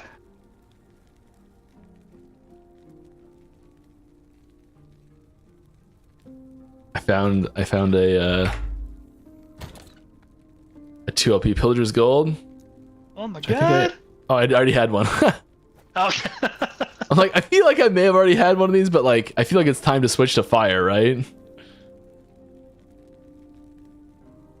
I've got a 2LP Dragon Song and a Pillager's. I feel like it's just time to switch to fire.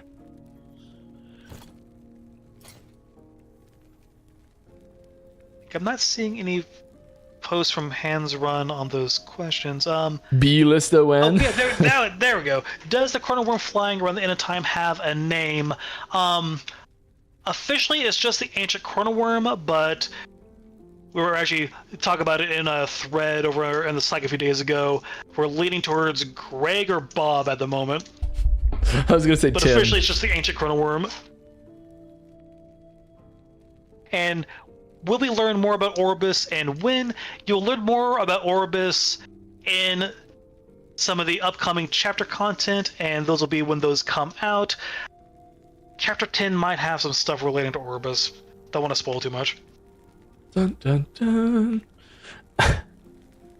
All right. And I think that's it. Any other last calls we want to indulge? I think that's gonna be it. We're gonna call it a day there. I had a blast. Thank you very much for coming out. Oh, it's always a pleasure, always a joy.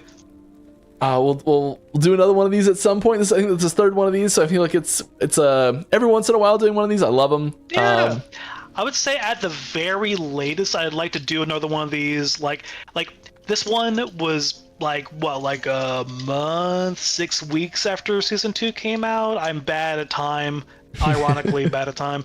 I think another one of these after season 3 comes out would be a lot of fun. Because whenever a new season comes out, that tends to come with a lot more like material for new questions, which is always a lot of fun. Yeah, you're always welcome if you're ever like, hey, Mike hasn't asked me in a while. Just hit me up. I'm here. All right. Well, thank you very much for coming. If we didn't answer any questions and someone would like those to be answered, still you can post them on our Discord channel and Ask the Devs. And if there's lore ones, I'll pass them on to Kyle.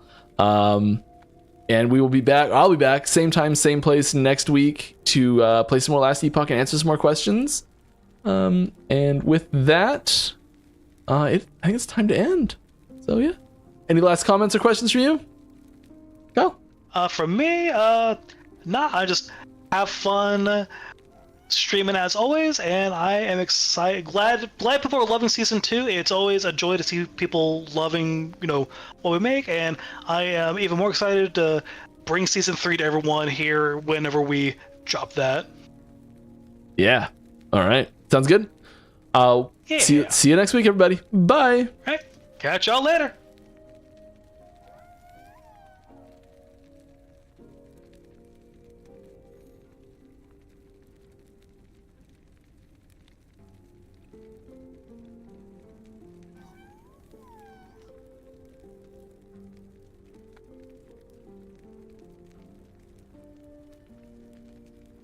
Okay, I'm gonna find someone to go say hi to here. Let's see what's going on. Oh my god, it's still going. Of course it's still going. Let's go say hi to Aaron.